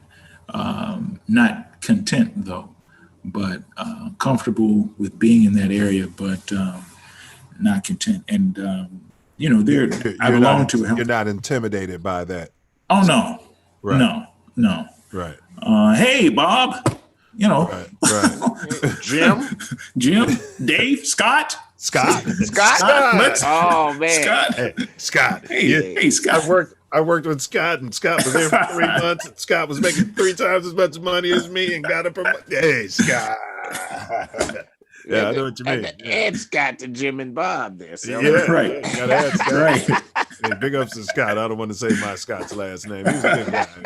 This guy actually found, we used to commute, take the blue line home. Oh, wow. There was a baby black squirrel. And the black squirrel, I've never seen anything like this before in my life. It took a shot. A wild squirrel took a shine in the Scott. The one that was a squirrel on heroin. The squirrel must have been trying to get I don't know, but he took the squirrel home. And I was like, Scott, you're going to have that squirrel. The squirrel's wild. It's not going to work out. He had the squirrels for about 2 weeks. And finally, I was like, what happened to the squirrel? My girlfriend, he made me throw it out. I was like, why? He kept getting up in the Christmas tree. He was like, you were right. He admitted to everything, though. One thing about Scott, he wasn't going to come up front and tell me. He admitted to everything I told him was right. I'm like, yeah, it's the reason why people don't. But the squirrel took a shot. I was walking to the blue line. I was like, I've never seen. He had this squirrel that was walking on. I don't know. Big up That's some crazy stuff, man. That's some crazy stuff. It took it home. Hey, man. Yeah, he had a live Christmas tree. One of those. Yeah, I think the squirrel was on heroin. Something. I mean, rode the train with us all the way from over there around Cumberland. Yes, crawling. It rode the train. Yes, and people are like, that squirrel has what's in his feces? They got rabies. Rabbit ass squirrel. Trichinosis or whatever they call it. Yes. Right. Yes. But he was feeling good, so but that's what I was blown about, that the squirrel was kicking with him. And it was a black squirrel too, a rare black squirrel. So big ups. All right, biggest mistakes that you see from young dental professionals. Man, young folks have it tough nowadays, man. They come out of school with anywhere from $200,000 to $600,000 in debt. Wow. Yeah. So yeah, it's crazy. So there are mistakes aplenty, but the biggest mistake would be to sacrifice your professional ethics, what have you, to make a buck. Which is very easy for me to say now, that because I don't have any debt. And when I went to dental school,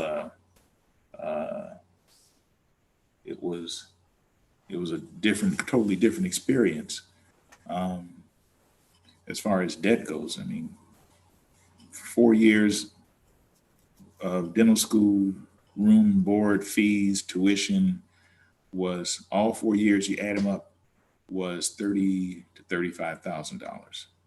Wow. It didn't feel cheap then, though. Well, no. But I tell you how my mom and dad got down. My dad, man, it's unfortunate that he's passed, because the older I get, the more I appreciate him, man. He was 5'7", and he was a giant. He was an Alpha Rho Newt, okay? Yo to the bloody.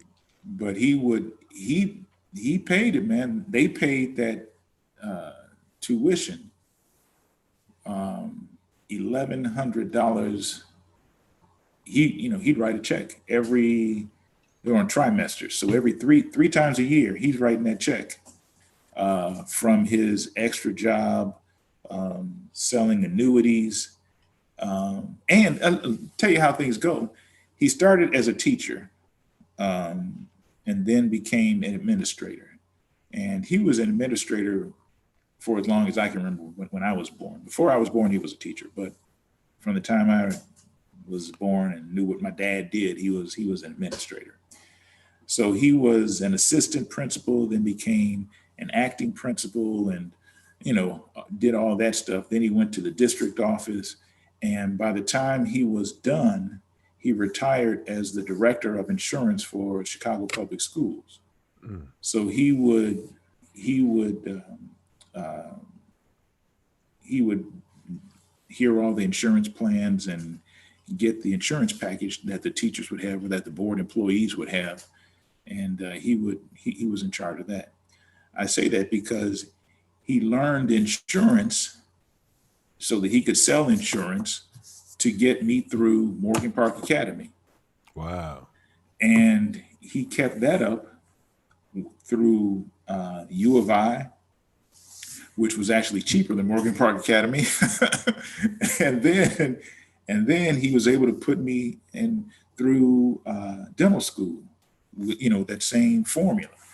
No, I came out of dental school with no debt. So that was something that I certainly appreciate now, that I was not able to really grab my, I was so entitled and bougie. I didn't really understand it. Well, I'm gonna say this though, Self Love. How different would your study patterns have been if your dad was cutting that check? Hellaciously different. Yes, I remember. Rest of your dad. So I remember my ship Corey. My ship Corey used to be talking about his dad and cutting the checks and. Got the noops up my butt. My dad's up my butt. You know what I mean? Yeah. Boy, he had a high blood pressure at 18. He was just a high strung guy. I'm sure. President's Award was fitting my bill. Yes, exactly. Exactly. So it was a blessing and a curse because if somebody was cutting that check and they was up your butt, see, because college don't have nobody up your butt. No. Yeah. No. Yeah. No. So it was no justification for anybody who wasn't cutting the check to really be up my butt too much. But when they're cutting that check, they're up your butt. Yeah. Because even by the time you got to dental school, bro, that's above and beyond most parenting. I mean, seriously. Man, most parents would say, listen, I got you this far, work it out. Yes. Man. I say it now, man. My father was a hell of a guy, man. He was a hell of a guy. And he's the kind of guy that he wasn't the real occasionally he was funny, but he wasn't like he's not really gonna get all into your personality. My father was he's not gonna say, hey, that's a swell personality you have on yourself, son. Right. No, man, he was bringing heat. He was bringing heat, man. My dad was really, really special kind of cat. Really, really, really good guy. I told the story when he was at his funeral. I said, my dad was a hard guy to like, but he was an easy guy to love.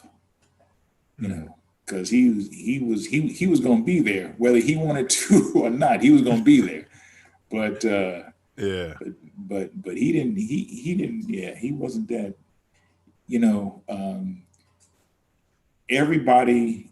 Every one of his friends that were, where the relationship was of substance, he'd had some kind of huge fight with. He wasn't one of those guys that was just, welcome, hey, come on in, you're going to be my buddy. No, he wasn't like that, man. He wasn't like that. So but I say by the last 10, 15 years of his life, he and I was probably his closest friend. We were kind of similarly cut from the same kind of cloth in that regard. He certainly molded me, to give two shits about what people think about some things. Well, let me ask you, because I've had different, because to have that experience with your dad, like Tori's dad died, at an early age, and my family had split. So I want to ask you a question. Your dad would he drop jewels to you like growing up? Like, hey, look both ways before you cross the street. Hey, don't talk to white women. Hey, don't smoke Newport. If you're gonna smoke Cools. Or was it more like you learned from him by, action? My dad was the constant coach. You talk about dropping jewels. Yeah. Yeah, he would, but I was too dumb to pay attention, man. I'm like, listen, fella, I got my own program I'm trying to run here. If you would just foot the bill and stay out the way, I could get my thing on now. So listen, you just take care of the financial, all these what do you call it? Financial I don't know, obligations, whatever. Listen, you take care of that. You just pay the bills. I got the rest of it going. Hey, that's hilarious. Hey, I want to just so in the chat, when you were gone, Eddie High, he was saying that place you lived at before Pill Hill, he said that was Chatham, so he confirmed. Okay, yeah, because Eddie High lived on 84th or 83rd and Prairie. Is it Prairie or Rhodes? I think it's Rhodes. Right down the street from Dixon, Arthur J. Dixon. I think his mom still lives there now. Okay. Yeah. And then we got Stacy. How do you say that last name? So Pegues. Kappa Phi. Yo, Stace. He said what we're describing is major setback in corporate America, and I believe he's talking about the whole Scott thing type of situation. Yeah, America's losing on untapped potential, and they'd rather be ignorant than. Well, it's convenient, You know what? There have been studies that say that our economy has lost something to the tune of $100 billion or multiple $1 trillion. Yeah, that'd be true. Because of racism. Wow. Because of racism, and they seem okay with it, so they're not like in a real hurry to change too much of it. But man, going back to that situation, I never worked as hard. Now, you're talking about a guy, when I got out of dental school, I worked 2 jobs, 6 days a week, and did that for a year. I made my living being self-employed, had 4 or 5 employees, ran a business, open 6 days a week, this kind of stuff. And all that being said, I never worked as hard for so little money as when I was working in corporate America. No doubt. Man, and it's, you know what? And it's a soul suck. It is. It's like they're purposely sucking your soul, right? No, it's not on purpose. They just don't give a shit. They don't care. They don't care. Come here, sit behind this desk. Right. Put this peg into this hole and keep it going. On purpose. Well, because the boss above you is usually taking crap from somebody above them who doesn't know how to treat a human being, who doesn't know how to treat a human being. So everything just rolls downhill, just everything. Yeah. If you're in a bad situation. Right. Yeah. Yeah. So it just, yeah, man, it was soul crushing, but I kept my dental license current, and it was just a blessing. I said, you know what? This I know I can do. I felt like I'd been fighting with an arm tied behind my back. And, when you have a family, you owe it to them to bring as much as you can. You can't be on some ego trip. Well, I want to do, I want to, do it my way. And no, man, you got to do it the way that brings the bills and whatever. And I've been blessed. I think I've been a pretty good dentist all along. As far as I thought I cared about my patients. I thought I did really sound had really sound control of my procedures and techniques and those kinds of things. So I didn't really appreciate how much of a gift that was until I got back. And this, we were talking earlier about how you have to really pursue your gifts because they may change, but you may not have the gifts that you want to have, you know? I may want to play basketball or football or whatever, but you know, it's never going to happen. Or the Stradivarius, you know, you're okay. Yeah, right. You know, it's never going to happen. So, but you know, I embraced the fact that my gift was being a good Black dentist. And the Black part comes in because the people that I treat are Black people. They appreciate me as a Black dentist. And, you know, I think I'm providing a service that's greater than just cleaning teeth, so to speak. Facts. Well, we're going to get into that too, bro. And that's what I definitely want to get into. But Self Love and I, you know, we normally just take a quick, like 6-minute break, and that'll give everybody a chance to. I could have my son unplug the internet for you. That'll help. Yeah.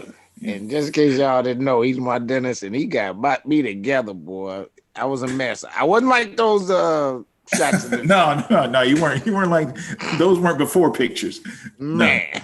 No. I bet your son never reroutes the thing, but today is the day. Huh?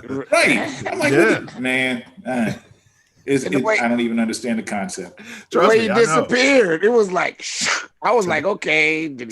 Today is the day your son comes and takes the TV out of the master bedroom. You know what I mean? Like, you know what I mean? Like, no reason. You know what?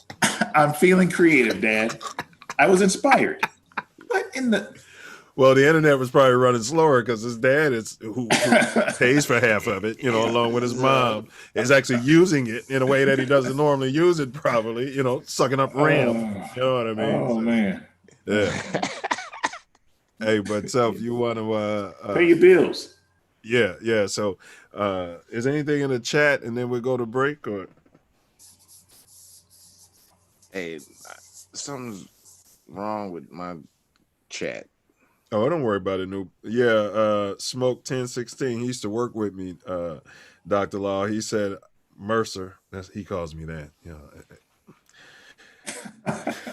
Yeah. Whatever. Okay. The guy starts calling you Mercer. It's like, it's from a movie. You know what I mean? You can't be mad. You know what I mean? Right. Yeah. But anyway, I mean, it could be worse. He said Mercer ain't lying about that squirrel. LMAO. He said, Scott said, quote, he's tearing my house up. I can't control him. Oh man, we might have to. You know what kind of white privilege you got to have to say, you know what, I'm going to take this squirrel home, and this squirrel is going to do exactly. He's going to be my fuzzy little friend. Yes, that white privilege, right? Oh man. He got on that blue line next to professionals in suits, you know, going to and fro with a rabbit squirrel. And that's cute. He's Scott Sanders. You know what I mean? He had like a Superman type of look to him. You know what I mean? He did. He had a Superman type of look to him. You know what I mean? And then, you know. Sanders. Scott Sanders. Yeah, he was handsome. You know what I mean? He was actor handsome. So he got away with all types of shenanigans. Right. You know? You let Tori get on there with a squirrel, Karen would have been, and he's got a squirrel and it's probably rabbit, and I got my kids on here. And what if that's why I stopped hitting him? That's why I started hitting him with this stick. I had to hit him with a cane. He had a squirrel. Ow, lady, if you don't stop hitting, it's just a squirrel. Leave me and the squirrel. The squirrel's my pet. And 12 of them, what color is the squirrel? Black. the squirrel's black too? You know what I mean? But we digress way too far. But Self Love, we're about to go to break here. We'll be back in, I guess, 6 minutes. Stacy, though, Noop said it was $3 trillion lost. Yeah. $3 trillion. That's a lot. Yes. There used to be a lot of money. Yes, right. It still is. I mean, but yes, you divide that up per American, that's a lot of money. So we need reparations. So if they can throw out $3 trillion. So Self, you ready to roll it? And I'll stop Dr. Law's cams right quick. We're gonna mute you, Dr. Law. 6 minutes. 6 minutes.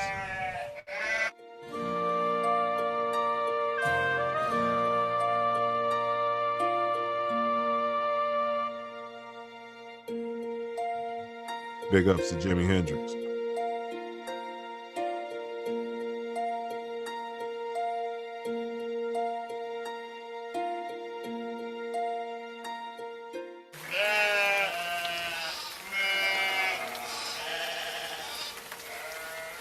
This is your last chance. After this, there is no turning back.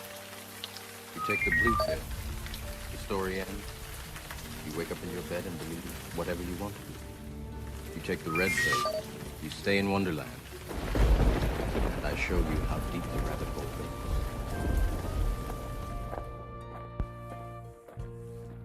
I am the overseer, said the night wind to the little lamb. Am I? Say I. Who am I? Lion? For those who don't understand, a black man. What you call me? King. I am a lion. Do not lie to me or misunderstand. The truth, you hear me roar, hear me crying, said the little lamb to the shepherd boy. For those who don't understand, a king's tears. What you do to me, I too, I am king. Do not misunderstand or lie to me. The truth, you hear me roar, you share my dream, said the king to the people everywhere. For those who don't understand who I am, a lion man. The truth is who I am. Listen to what I say. Am I? Say I. Who am I? Lion, said the night wind to the little lamb. I am the overseer.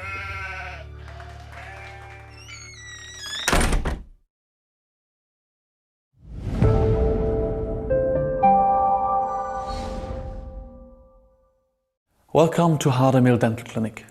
My name is Christian Mill, and we would like to show you with this small video why a professional cleaning is important. Maybe you know your dentist always recommends you to see the dental hygienist every 3, 6 or 12 months at least. And if you see here, at this situation, you will not guess what you see now. Even if you think you've perfectly cleaned your teeth, you can see bacteria when we color them. And this is exactly what we do when we do the dental hygiene. We clean all your teeth, polish the surfaces, and remove all the bacteria from the surfaces of the teeth. Additionally, of course, in case you haven't brushed your teeth as well as this patient has done, we'll of course remove the tartar or build up respectively and clean out all your pockets. With the dental hygiene, we do things you cannot and will not be able to do at home. So it's very, very important that you visit your dental hygiene regularly, every 3, 6 or 12 months, depending on what your dental hygiene recommends you, because you will not always be able to see the bacteria you have already attached. Thank you very much for your kind attention.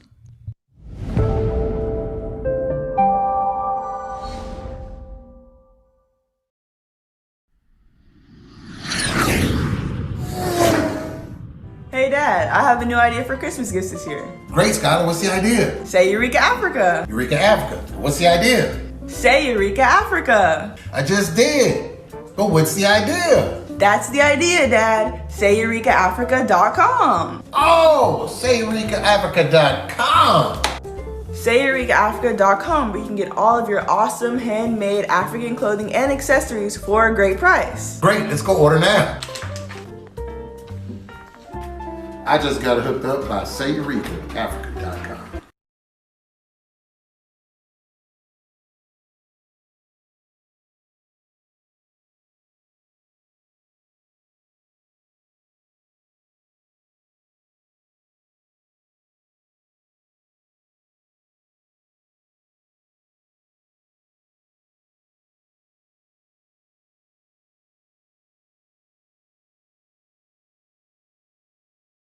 FanDuel Sportsbook makes it easy to bet live during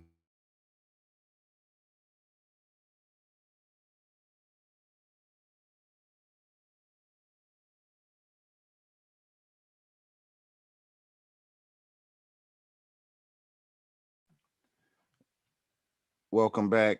Welcome back to the Self Love Show. Thank y'all for being here. It's been a complete blessing. We are expanding consciousness here. So let's talk about the science of self right quick. The science of self is we are all part of the same being, all self. We have come here to gain information, knowledge, and wisdom for the self.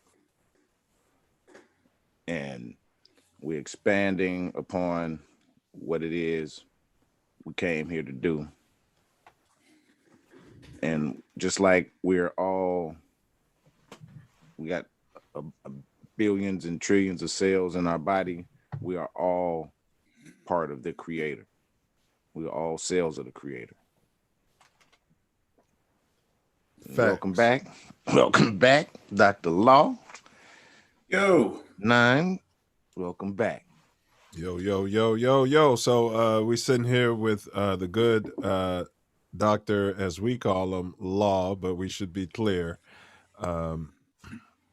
This is Dr. Lawrence A. White, and he's the CEO, founder of Comfort Dental Studios. He's upset about his 4.9 latest Google rating. They're located at 1525 East 5 Trey. That's in Chicago. That's in Hyde Park. And you can check them out on comfortteeth.com. And then again, that's Comfort Dental Studios. Welcome back, sir. Now, you were just kind of talking about being African-American and then, how that's helped you in your practice or affected your practice. So I wanted to ask, just being a dentist, a Black man, how has that affected you, how you move? Is it an advantage? Is it a gift and a curse? Talk to us about that. Interesting, actually. I went and got a libation to hustle back. Get my libation together. Work hard, party hard. Right. It's interesting. When I got out of dental school, all my friends said, "Well, man, you're a dentist. You must have money." So I was fortunate enough to be working 2 jobs. I actually did have money at the time, but it has certainly given me some job security. That and my reputation. Just my reputation is really the biggest asset that I've had. And I've had several business, I've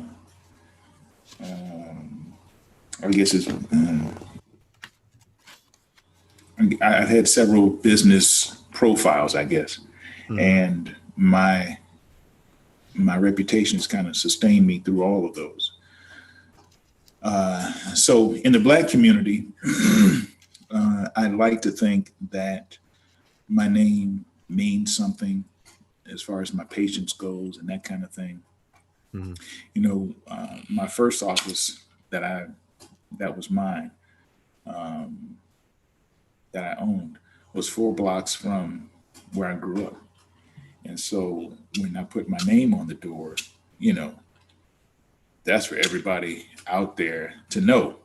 And so you can't have, you know, your boys and relatives and all this stuff, you know, having these bad experiences. Yeah, you know, I went to law and he jacked me up, and screw that guy. Yeah, you know. So I've always taken a great deal of pride in doing the right thing. And, you know, regardless of money or what have you, you know, sometimes you just got to do the right thing, no matter how much it costs. Mm. But being a dentist is, and I was thinking about this earlier, actually today, being a dentist, being a Black dentist means that I am a Black man in a white job. Right. You know, I'm a Black man doing a white job. And I say that because, as one of your cards earlier in the promo indicated quite correctly, excuse me, the percentage of dentists in this country that are Black is less than 3%. Yes. Somewhere between 2.6, 2.8, but it's less than 3%. And when I was in dental school and came out, the number of dentists, the percentage was less than 3%.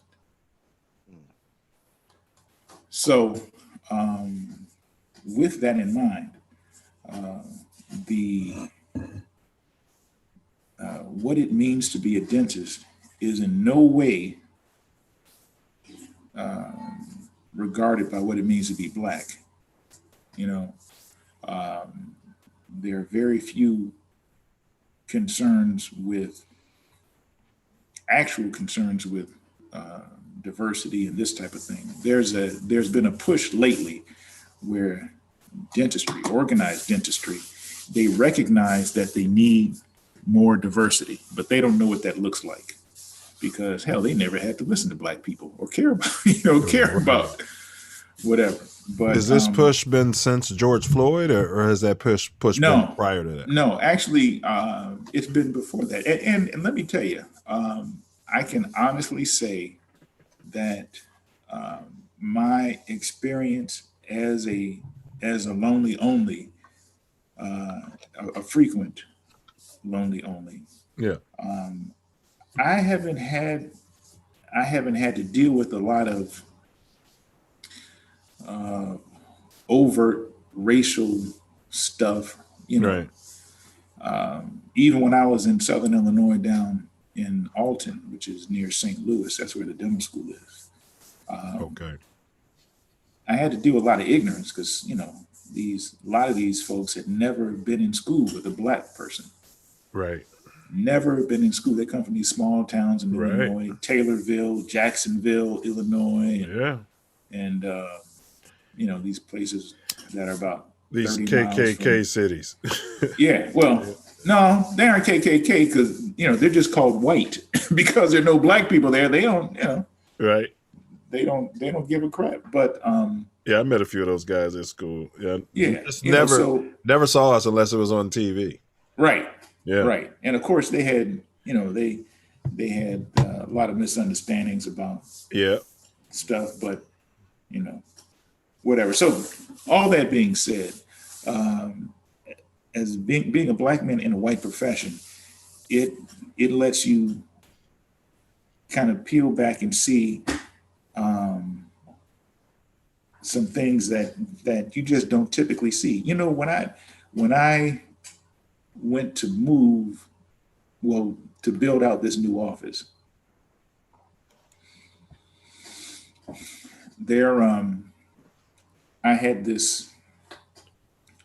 I was working with a dental equipment company. Mm-hmm. And they said, well, you know, you need to see this attorney, Peter, who will work with your landlord on your new spot.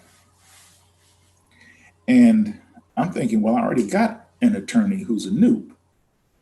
So what do I need with Peter? Well, I gave Peter a call. And Peter didn't cost me anything. You know, his services were paid by my landlord. And what happened was Peter got me the terms of my lease in such a way that the landlord is going to pay me over 6 figures after I get my practice built out. Mm-hmm.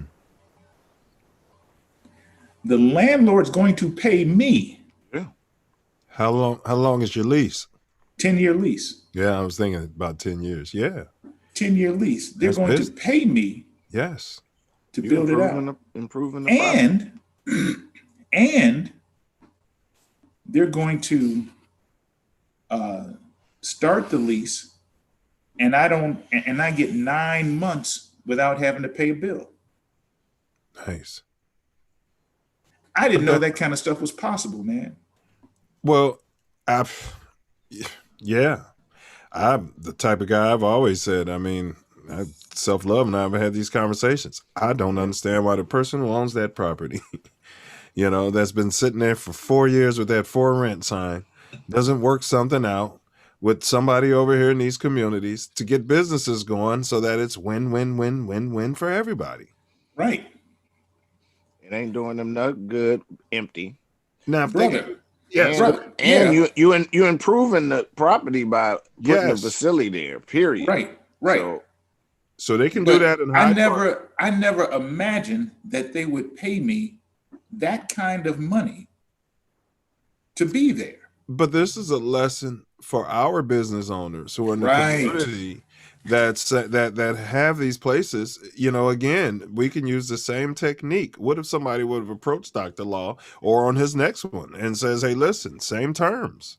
You know, it won't it won't be 6 figures because it's not Hyde Park, but you know, it still could be a bag. And now he's motivated, and now he's over there hiring people and things like that. This is how we have to start moving. Instead of we've been changing the lexicon, Noob. Like instead of like complaining about it, it's like, can we mimic that? You know? Right. Yeah. Right. Yeah. Yeah. Well, she's making me feel bad. Are you going to bed, young lady? No, I'm just not. Okay. You want to say hi to the Noops? No. You don't want to say hi. Okay. Well, they want to say hi. Tell her we're live. She thought you were on Marco Polo. No. Yeah. But you know, it's just you know, we talk about it. We talk about these kinds of things, but these are, you know, you talk about being like I said, as a black man in a white career. Yeah. This is normal business practices for them. This is how they get down on a regular. Correct. You know what I mean? And Correct. you know, my first office, my father bought the building. My father, I worked the demo to tear the place down. It used to be it was an old liquor store and lounge, and you know, so I put in the sweat equity, demo this stuff. I spent nights and weekends as a carpenter building walls, hanging drywall, painting, you know, because that's how we did in our neighborhood, whatever. And blessed to be able to do that. But they do this stuff on a regular basis, man. And I was like, oh, so they've been playing chess all along, you know, the long game. Correct. And these are the kinds of things that we didn't know existed, or they may have been in some fairy tale. Well, you know, I heard my best friend's cousin, twice removed on my uncle's side, said that her girlfriend's auntie had a boyfriend who could get you some money, you know, this kind of stuff. It was all, you know, philosophical. They've done such a number on us, you know, when it comes to business, that all of these principles we know, but you know, we've been criminalized. Now we criminalize everything ourselves, meaning, you know, somebody would think it's something wrong with that, or I'm not going to give him money to, you know, why would I pay him? You know, and they don't understand that it's win-win. Like Tori's been saying, you're improving the property, he's paying your mortgage. You know, you have to do the analytics and say this place potentially could be sitting here for 3 years at Hyde Park rents, empty during a pandemic. Right. This could crush me, right? Or I could lose the whole property. Why not go into business with this business person? You know, and the more successful he is, like the interview we did yesterday, I told Tasia, I said, I hope Milana wins an Oscar, right? Because then guess what? Oh, that video is going to go viral. But that's not the only reason. But that I'm saying, though, that's how business, that's how it should be. Well, you know, and it's also the fact that when we invest in ourselves, and I mean, make good investments, it's not just I'm going to spend money on me. I'm going to invest in my business. I'm going to invest in myself, in me being a professional. I'm going to invest in that. Yeah. God, like why that Harold's on 127th and Halsted. Like, you know, I got a big conversation with my wife, and it's like she wasn't feeling my passion. I'm like, why does this place look like a rat hole? Like, okay, and they're like, well, it's a chicken shack. Well, you can get it remodeled to look like a chicken shack. Where how much does paint cost? Right. Man. Lighting in the parking lot. How much would it cost to repave the concrete once every 15? This pothole was here before I moved over here back in 1986. The same pothole was here. Right. This can't be acceptable to us as a community. Man. Well, that's just it. Live in the area. Go ahead, bro. You know, we are, man. We accept that. We accept that. We do. It is sad, and you know, my wife is Indian, and she's met like, your wife. you know, beautiful. Well, yeah, she's, I did the best I could. You know, you can't be the only one that got a fine wife. They ran out. Just come on now. Hey, pop that collar up there on the screen. But she talks about, Lawrence, I try to patronize these Black businesses, and the service is just crap. They all the Black Starbucks, they always get my order wrong, and I go downtown and they see me walking in the door, they know who I am, and yeah, man. So I get tired of trying to defend, my cousins, but yeah, it is a real problem, man. We accept a standard that is less than. But because we accept it, that's what we get. So it's funny you brought this up where your wife was talking about. I was at the bank in Inglewood here. Okay, before that, all right, real quick, because I know your time's important. Some jerk decides to go into my car and take the catalytic converter, right? And it's a 30-second steal, and they get like $300 to $400. I don't even want to tell the world because these kids will go out and do it. But anyway, it costs you $2,000 to replace it. Man, bro. So yes, $2,900 is what they're billing State Farm. Okay. Right. So now, I was using a local rent-a-car company, around the house. Horrible service. Now, these people weren't Black; they happen to be Hispanic. But I mean, horrible. But it's a corporate thing, and so when I went to a corporate bank, it was an African American lady complaining about the horrible service at the bank, and I'm like, wow, I just can't. I was like, and I just told her I'm thinking this myself. So it's something about our communities and these corporations, and even us when we run businesses. You're not like that, but we'll say, well, and I've seen it. I could talk to Tory any old kind of way. He's going to wait forever. And then as soon as a white man in a suit comes in, sir, we'll be with you in 1 second. And then now I'm the bad guy when I stick my hand across the counter and smack love, a lesson of love. Right? Yeah. So I digress. All right. So we'll skip that because I want to get to Comfort Dental Studios, and that's where we are now. Yeah. Can you just talk to us about your mission, the goals, and the process? What kind of would make your technique get so many good reviews? And I heard you say at any cost, sometimes at any time. So, but can you kind of explain what makes you different? I will say this from the time I started my first practice, I said, I'm going to do good, basic dentistry. That's always been my focus. Do things once, do them well, don't have to repeat, redo, those kinds of things. That's my goal.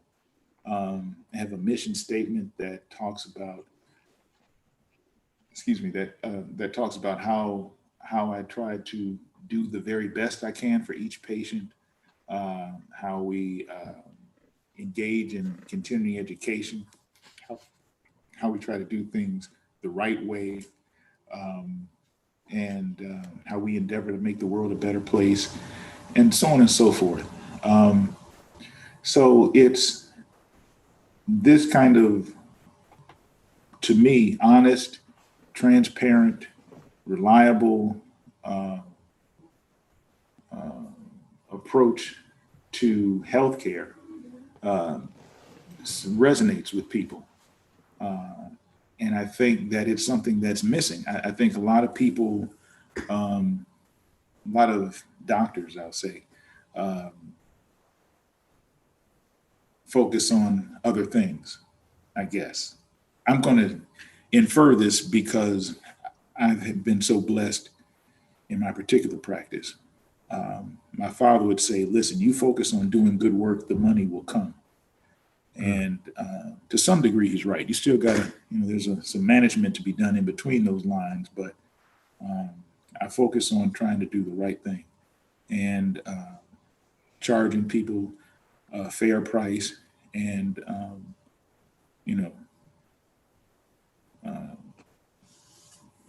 just treating them fairly. So that's kind of how I do it. And I've had to, there's recently a woman, man, just a crazy situation. But I wound up doing some work for her. Go ahead. Twice. We got to call in, but go ahead. Go ahead, sir. Yeah. First of all, don't be calling me no damn sir. Okay. So I don't know what that's all about. But I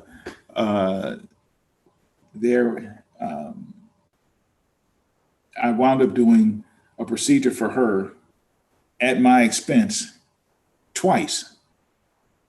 With, I gave her some perfectly good treatment, and she didn't like it. And so I redid everything at my expense. And her daughter was on the phone with her, and the woman's in her 80s, and she's having a really rough home situation. Her husband's health is shaky and what have you. But this woman was so difficult to deal with. And unfortunately for me, she was a family friend, Oh, man. So yeah. I told her, because she was complaining about to deal stuff with it. That was just right. Yeah. She was complaining about stuff that was just ridiculous. It was just, really, really nonsense. Basically. And yeah. So I told her, I said, listen, if you're not happy here, I'll gladly give you your money back. It's worth give it. You your money back. She was one of those that brightened my day by leaving. I said, listen, just go. But no, I'm sure you can do it. And you're so, okay, fine. So did the procedure twice, my expense. I'm incurring lab costs, gave her a break on the price in the first place because standby caller. parents have known her since I've known her since I was a kid, whatever. 80-some years old. Okay. Yeah. So it's one of those things, you just chalk it up, man. You just chalk it up. Sometimes now, of course, with her and her children, some of whom were my friends, I don't know how they feel now, but my name is Mud. I'm guessing, I don't know, but So you you do win your some. best. Yeah, you win some, you lose some. You can't win them all. Every now and then you're gonna take an L. Right. Take an L. Well, 1 second. We got a caller here. And so caller, if you can just tell us, your first name and your city or state, where you're calling from, and then your question. And your zodiac sign. Yeah. Yes. TK phoning from down south in the nasty jail. Yo, shippy ship. It wasn't as nasty as it appeared on Christmas Day. That was always just, a metaphor. But anyway, Dr. Lawrence Anthony White. Yeah, what a real champion, no question. And you have been Dr. Law well before you got your credentialing, your official credentialing. So I know you from back when.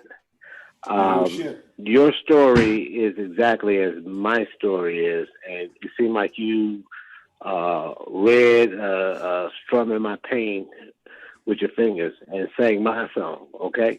So since the 4th grade, I always aspired to be like you in that dental profession. And so I can remember maybe 5 years old, my dad asking me about white supremacy and what I thought it meant. Well, it sounds just like Leland. And I said I didn't know, and that was not an acceptable answer because I had to talk with him and figure it out as I was going across the MacArthur Bridge from Illinois to St. Louis, but from Illinois to Missouri, we should say. But you said a lot, and like you say, we like to see some patients walk in, but we're more elated when some walk off. Man, it's a rough business, and being the best that you could absolutely possibly be. And dentistry, that field there is an art and a science, but it comes also with a lot of medical necessities, such as psychiatry. Man. So I would like to say, on the 5-point system, if you are in the 4.5, even if you're at the 4.0, that's great because the scale should actually be at 10 to reflect what it is. Now, social media is is a whole different world, totally two different things. My kid went on to see what I did about 5 years ago, and we're riding down the street and said, "Dad, you must be doing a good job at the office." I said, "Why? Why would you say that? How do you know that?" He said, "Well, I looked at the social media."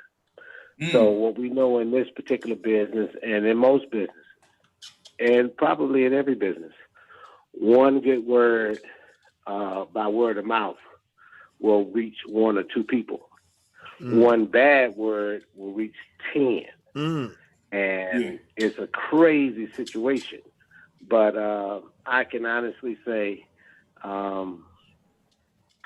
the education, even the mentoring, depending on the age of your patients and what you see, will go a long way. I myself practice dentistry, and I've seen kids from, I've been in my place about 20 years, but I've seen them from middle school to actually matriculate into college, and then some of the older ones matriculate and go past that. It's an everlasting challenge for oral health care. But more importantly, the people that you come in contact with and the representation that you give is everlasting in a lot of ways. Oral health and looking at Black professional especially if you're dealing with people of color, not only black. Right. They see what they can be. And I like to say that you're truly inspiring. And I can also say that at one particular point in my life, early in my career, I worked at Comfort Dental Studio. So how blessed am I?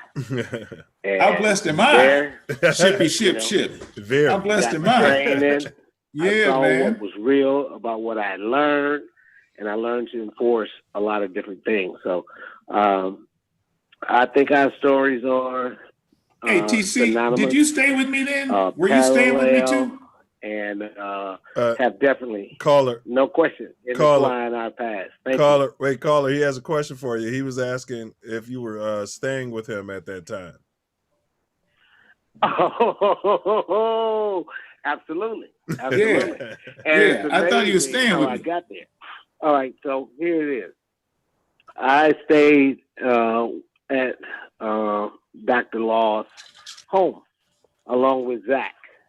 You know, My that golden was during a retriever. trying period in my time when I thought maybe, and we shouldn't always take, you know, we need punches in the road. I was there for a particular reason, and God had sent me there for that reason. I scored in the 90s on the Part 1 and Part 2 practitioner's exam. But when I took the licensure exams, combined region, I scored 100% on the clinical. Caller, one question. In the Southern, let me just finish up. Southern, they said, and I guess they knew I was black because I was the only black person taking the examination test in Louisville, Kentucky. Well, I came up short. Yeah. But I had an Illinois license, and I did go and stay with Dr. Law. And to the world, I want everybody to know my ship. but caller. And that was a trying time. But yeah, I stayed with him. And yeah, absolutely. We are one. Well, Dr. Caller, one question I'm going to ask both you doctors since you're on the phone. It was a question in the chat, and it was actually our next question. I'll read it as it was in the chat since it was in there. One second, caller. Okay, so how have emerging technologies impacted your practice? And what is your decision-making process when acquiring new technology? So who wants to take that first? It's a great question. Man, that is a great question. I'm going to get off the phone right here. I'll take it first. All right, well, hold on. Your ship's going to take it. Go ahead, Dr. Kaysen. Go ahead. Okay. I'll say this to the question as best I can remember it, because there's a lot of things on my mind. And when we start talking about finances, well, when Dr. Law went to school, he went to school at one of the best schools, dental schools that it was, with the cheapest tuition in the country. I got accepted there. But Dr. Law is a different breed. He can finagle a lot of different things. Me going to the University of Illinois, well, I knew that I was a different breed myself. And I knew that if I could not make it, I wanted to make sure that it wasn't because I was black. So I took a different path. And my funding or my educational cost was much more than his. But to say this, the question, technologies, cutting edge. You should be there if you want to deliver the best quality care. Now, like Dr. Law once said, you want to be on the cutting edge because you want to deliver the best health care, not substandard, in our communities than anyone else's. Now, my community of patients is different than his. There's a great migration to the South, and that has been going on for a long time. And me being from Illinois, I can honestly tell you, my practice in Illinois will look much different than it does now, because maybe 55% of my patients are white. So I think as we do the migration, technology is cutting edge.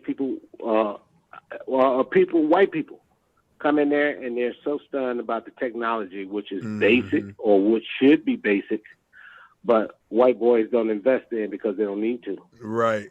I got you. I got what you're saying.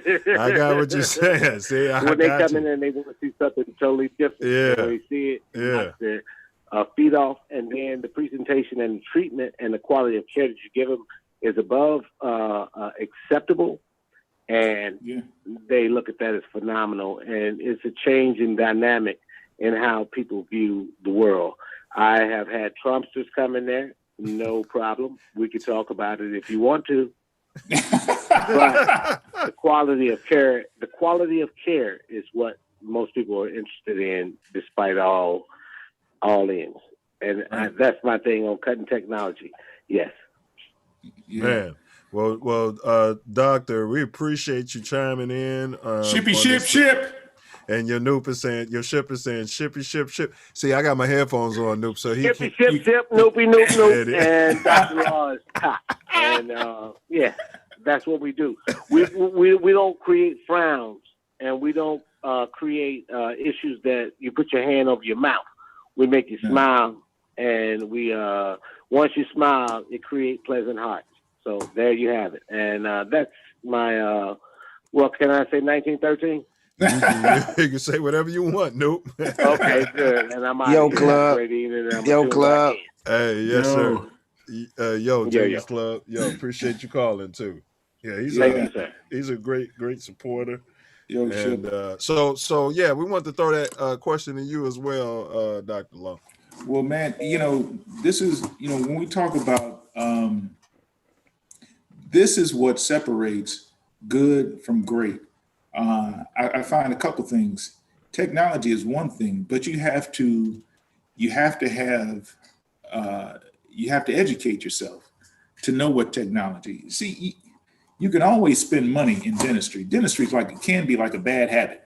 It can be like golf, endless pit where you can just throw money and after dollar on things that the latest fancy, shiniest new technology or whatever. Mm-hmm. But I really have to, the way I approach it is by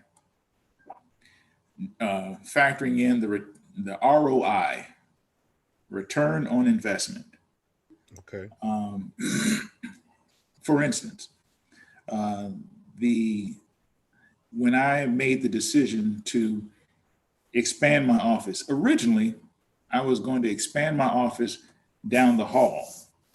There was a dental office right next door, actually one door over, that closed, and I was going to use their office for 2 additional chairs.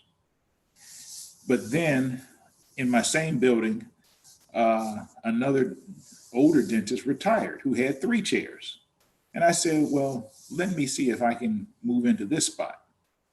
The landlord wanted to charge me a higher rate for just a little bit more space.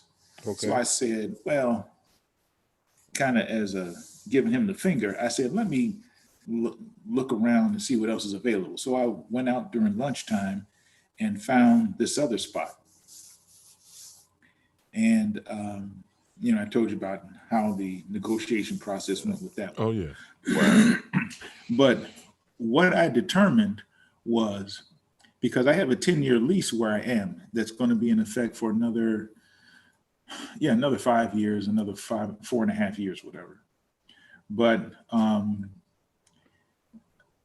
with the rate that I expect to grow because of how I have grown, I'll be more profitable by adding an entirely new office location and keeping the one that I have. Analytically, you had to. Yeah. Well, I could have just stayed where I was. I got, but yeah, you're getting that 6 figures in the bag and all. Yeah. But I couldn't. But it made more sense for me to go to a new spot that's more money, more rent, more space, more. They have potential for 5 chairs. I'm going to put in 4 chairs, but it's built out for 5 chairs. because the two chairs that I'm working now are as profitable as they can be, given that I'm not going to work 24 hours a day. Right. So at this new location, I can bring in another dentist, which I will do this summer. I can have extended hours. I can have the flexibility. See, when I only have two chairs, if I have two patients scheduled, I don't have any flexibility if there's an emergency. Right. Right now. Right. But I'll have that I'll have that flexibility then. You have an emergency, come in right now. Right. I got two chairs scheduled, but I got one or two open. You can, use them. So it's a real hard look at the return on investment. So the new technology allows you to make more money, be more profitable, but you have to have the education, the continuing education and the insight to take advantage of that. Right. So what I found is that as I go to these continuing education courses, as I learn these new techniques, I can look at the same mouth that I looked at 5 years ago and say, hey, there are some other possibilities here that we can treat these things that we didn't know how to deal with 5 years ago. Because I didn't have the knowledge then, or I didn't have the technology then. Right. So that is being technologically current and up to date on techniques and procedures and hardware is key. It's key. It is that's where you make your money. That's where you make the money that makes a difference. And there's something that I've learned over the years. When I first started my business, let's say I was making $100,000 a year. Yeah. Instead of, I was making $100,000 a year and I was spending $100,000 a year. But I wasn't spending it, and I was spending it on me. Right. Clothes, taking out women, dinner, car. You wasn't spending on something that can bring money back. Right. But now, man, I am pleased to make as little money as possible because I'm investing the other stuff in my business that's growing, that's exponentially. Yeah, it's the fertilizer that's growing my business practice, my business model. So, I just need enough money where I can come home and feed the family and keep wifey happy. Right. And grow the business. Right. And it makes an exponential difference. You're looking at generational wealth, at this point, building something to last. That's, you talk about that. That's absolutely what I'm doing. I'm focusing on creating a group practice that is going to sustain me and my family for many, many years. So as I develop this group, the group practice is going to need in addition to the offices, because now that I have this new site, now I have 2 dental offices already. I'm going to refurbish the one that, my current one. When I get out, I'm going to go back and refurbish this one. Update it. I'm going to put a dentist in that spot where that dentist can grow the practice. The dentist will be a partner and whatever. And so they'll grow that practice. And I'll have enough chairs to have another dentist in my spot. And then we'll look to buy an additional spot. And every year we're going to grow. And I say that because I'm going to focus people that are going to work in the Black community, because as you noted, man, the need is crazy. The number of dentists hasn't changed in the Black community. More and more Black people want to see more Black dentists. We're trying to do that. Yes. So now that I have I currently will have 2 offices now. Like I said, the next 2 years, probably an additional office. Yeah. Put somebody else in there. We'll mentor them. Yeah. On so they don't make the same mistakes I made. They'll be that much more profitable sooner. Yeah. And facts. And these 1, 2, and 3 dental offices, they're going to need somebody to manage them. Facts. So I don't want to do dentistry 5 days a week. If I'm doing 5 days a week, I can't plan to do the excellent high profit margin stuff that I want to do, where I can practice 2 days a week and make, X amount of dollars that used to take me 10 days a week to pay.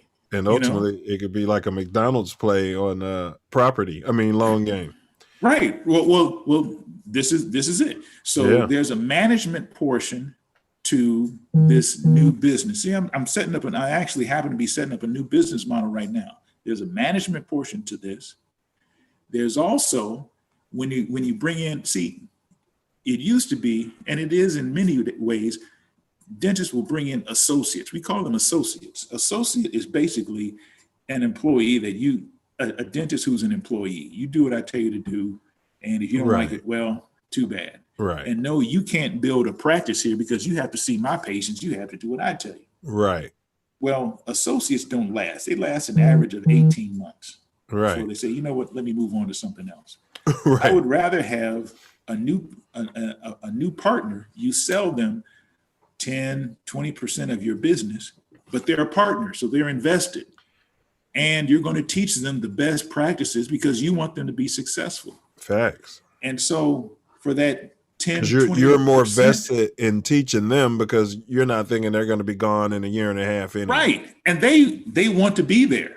And Because you're they see allowing a them to future. grow Yes. and bring in and stretch their wings and do the best that they can.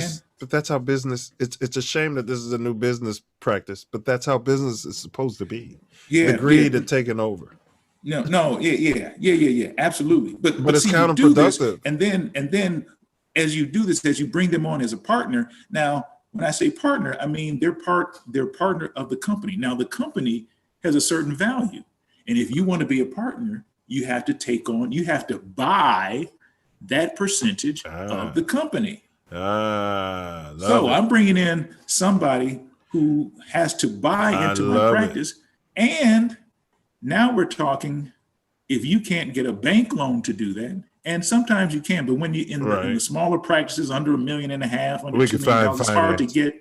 It's hard to get. So instead of you getting a bank loan, I'm going to finance it for you. Right. I'm going to finance your buy-in. Right. So now I have a management company, I have a finance company, and I have a dental practice. And you're building young black men and women, and showing them how to do it. Right. And now we have these dental practices. Well, there are some practices that have their own real estate. So there's a real estate component to it too. Right. Of course, that real estate builds into the value of the entire corporation. So you have real estate involved. Are you going public long game? No. This isn't, there are large corporations that do this. Yeah. And I mean, that would be a great blessing. But I believe that now that it's taken me these 30 years, better part of 30 years to learn how to do all this, orchestrate and understand what's going on in most of it. Right.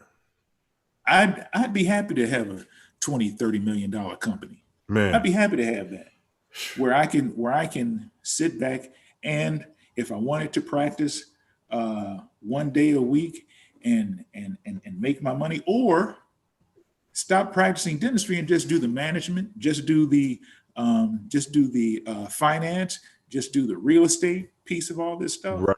Just do the mentorship, the recruiting. But speaking it's a new engagement. way of looking at dentistry. Go on. Right. No, I was saying speaking engagements as well. Things like that. There's again, this is the difference that separates me as a dentist 2000 as opposed to me being a dentist in the 90s. when I was playing solitaire.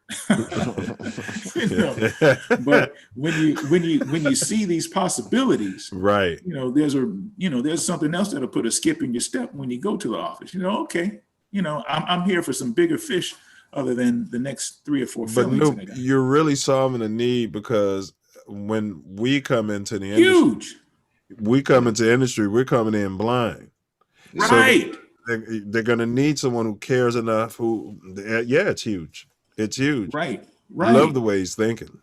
Yeah, man. And I looked for a mentor at when I got out, because my father was he's a great father, but he didn't know anything about dentistry. Right. And the kind of insight, man, I pray that one of my kids wants to go into dentistry. My daughter says she wants to, but I think she's just saying that to, for me to give her some extra allowance or something. I don't know. She's trying to hit me up. She knows I'm a softie. But they can be in management. They don't even have to. That's just it. Yeah. Absolutely. See, with dentistry, to be an owner of a dental office, you have to be a dentist. Correct. But to be an owner of the dental management company, you don't have to be a dentist. Correct. So it's all, it's certainly in the milieu, so to speak. You have to know the system. Yeah, but the kind of insight that an experienced dentist can bring to a young dentist. I used to think it was just a matter of, when you get out of school, you have a job. If your mother or father is a dentist, then you just know where you're going to work. Right. But it's so much more than that.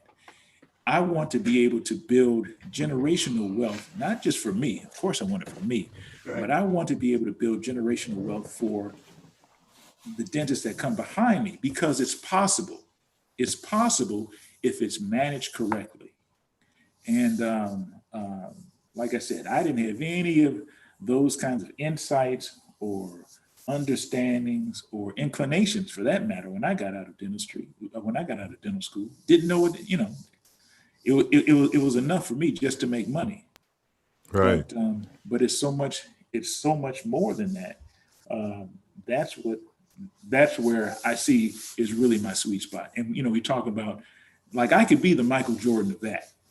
That's where I could be Michael Jordan.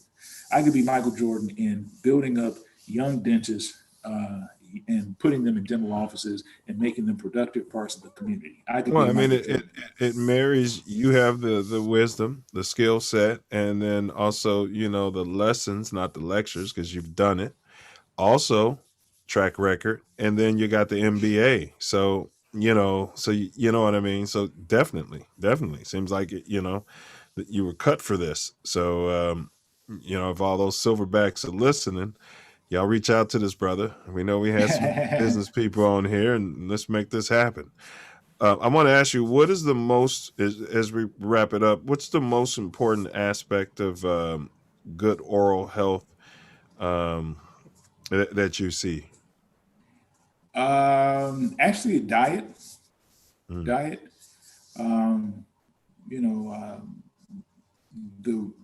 The worst conditions come about with people that have the poorest diets. Sugar is a killer. A lot of people talk about the systemic. They talk about sugar as a poison. I'm being extreme, but many people have sugar. That kind of concept. But sugar in drinks, sugary drinks, is really so detrimental. As a matter of fact, my libation had some sugar in it, but it had some other things too. It was fermented. I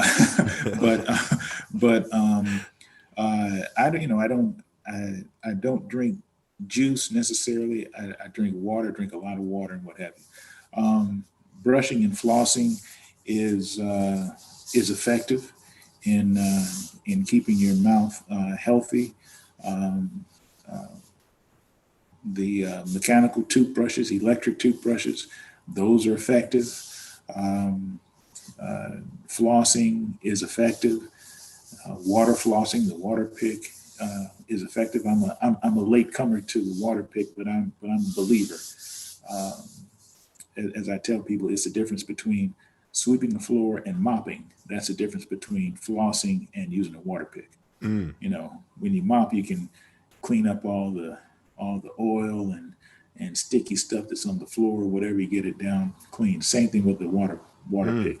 It flushes out the crevicular fluids that accumulate around the gum line and all that kind of stuff. But it's not magic. It is really just basic. But when you say flossing, you're talking once a day or twice a day? Once a day. Floss once a day. Before bed, right? Yeah, I do it before bedtime with the water pick. I do the water pick before bedtime. You know, so that is certainly changed your oral health. Yeah. Okay. Bad oral health can lead to what types of medical conditions? Anything from heart disease to dementia. You know, wow. They say that periodontal disease in particular is really the killer. There's a correlation between there's a correlation between periodontal disease and people that have dementia. Wow. And there's a correlation between periodontal disease and heart disease. Honey, where's my dental floss? I can't remember where I put it. I believe it has to do with the fact that periodontal disease is a chronic infection. It's a chronic infection that forces your body to respond to it in a chronic manner. And that response can lead your body to attack itself in the epithelial of your blood vessels, and as you lose bone around your teeth. Why isn't this discussed in in school? Well, seriously, why aren't they telling kids? They're telling us brush your teeth, do this and that, and you're gonna get a cavity. Yeah. And you're gonna have a toothache. But why don't they tell the kids, you can be dead from this? And this is big something. Big sugar. Big sugar. That's a girl I used to date. I used to date Big Sugar. Well, Big Sugar, your girl don't want nobody talking about this in school. Want those kids Big Sugar. There's a little anecdote, man. There was a guy who was one of the carpenters who helped build my office on 93rd and Stony. And good guy. He didn't, but he had some tooth problems. And while he was building the office, he said, you know what, I'm going to come to you when we get this thing built, and I'm going to have these teeth fixed, so on and so forth. Woofing. And,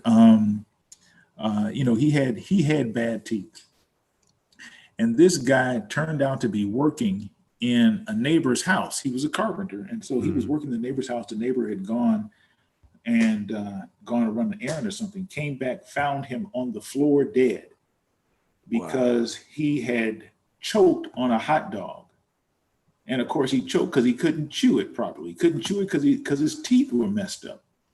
And it's just, crazy. Because I've almost been in situations where you die and your life flashes before your eyes and you start thinking about, why didn't I graduate? Why didn't I do this? Why didn't I do that? Why didn't I keep working here, right? Why didn't I stay with this person? When you literally think you're going to die, that's what they mean by flash.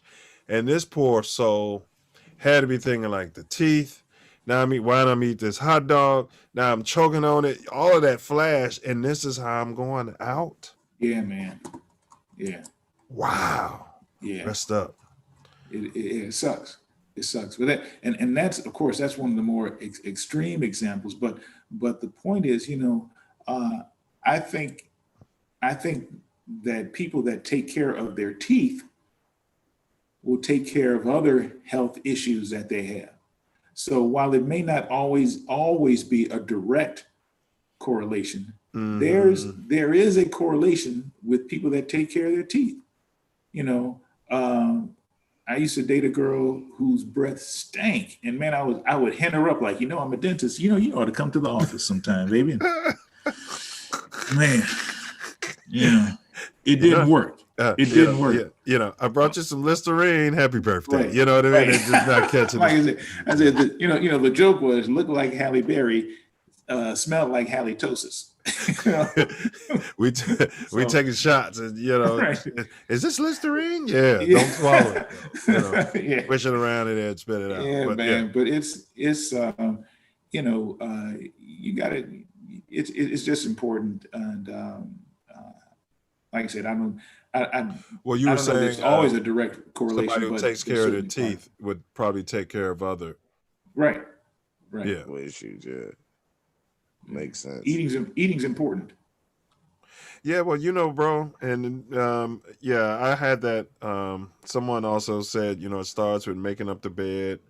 Life starts with getting out of bed and making it up and brushing your teeth and flossing, because that's a certain discipline. It seems simple, but it is a certain discipline that, because if you, it's a trickle down thing. You have to care, because it takes, bro, dentists be like, well, just brush your teeth and it only takes this amount of time. It only takes this amount. No, it's a little more to it than what y'all like to say. It takes time, but at the end of the day, what is it? 10 minutes a day? I mean, come on. You know what I mean? Good teeth maintenance, right? And that shouldn't be a problem, but us as Americans, go. We got some quick hits for you, Noob. These are quick hits. Have you ever seen a UFO? No. Have you ever seen an alien? No. Anything supernatural?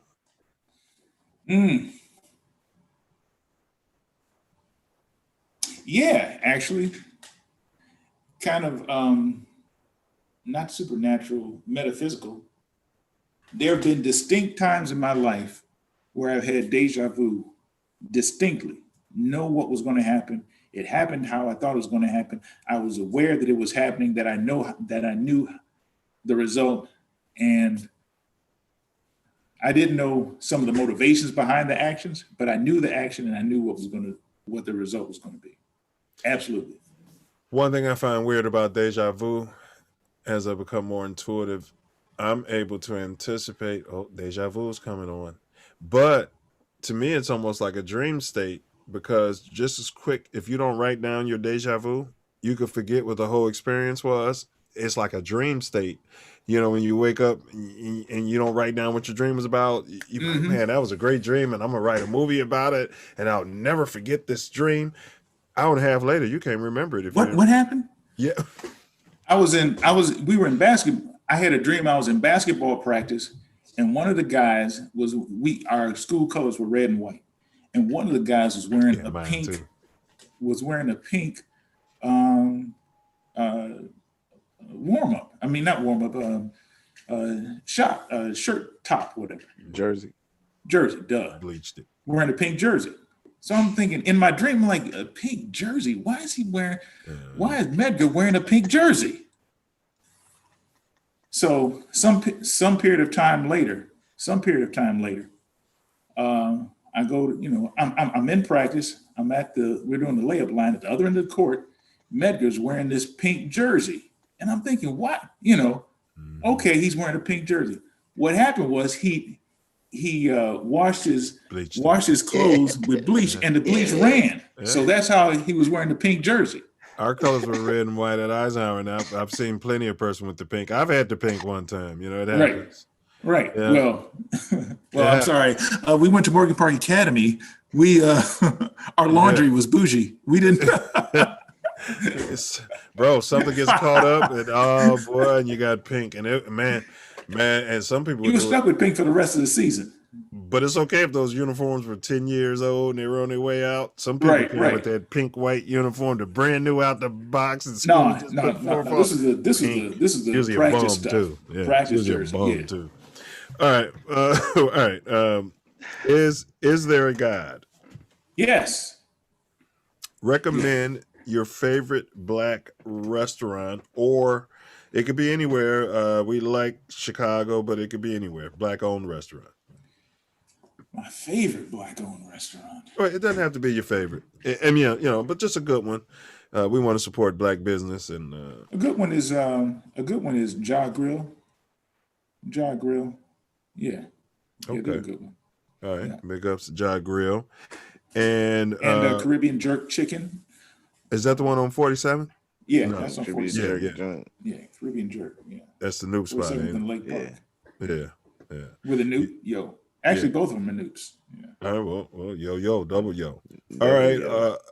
Would you say so? Said double yo. I didn't know Jack Grill owner was a Noob. Yeah. He's Tony. What's Tony's last name? I forgot, but he's a Noob. Yeah. Okay. Yeah. Recommend a book for the Self Love Nation. Wow. I'm currently reading a book by Ray DeLeo called Principles. He's a billionaire who started the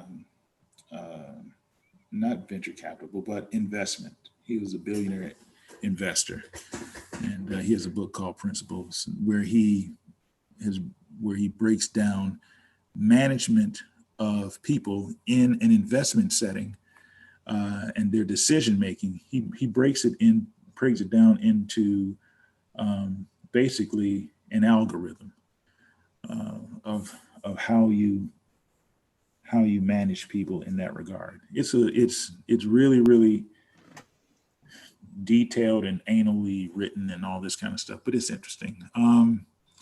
That's a good book for management. I also read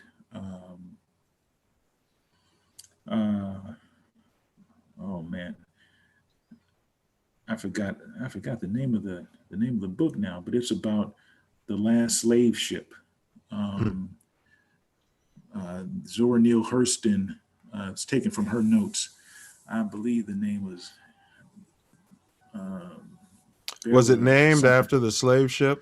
Was the title? The Clotilda was the name of the slave ship.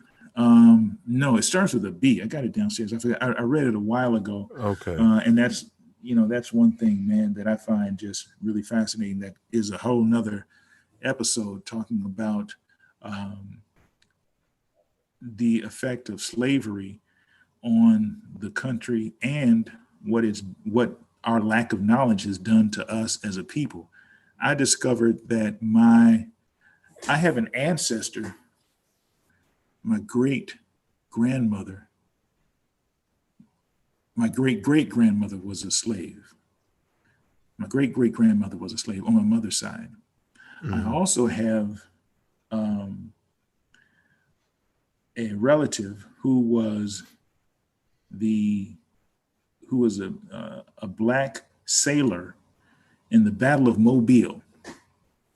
And the Battle of Mobile is famous most because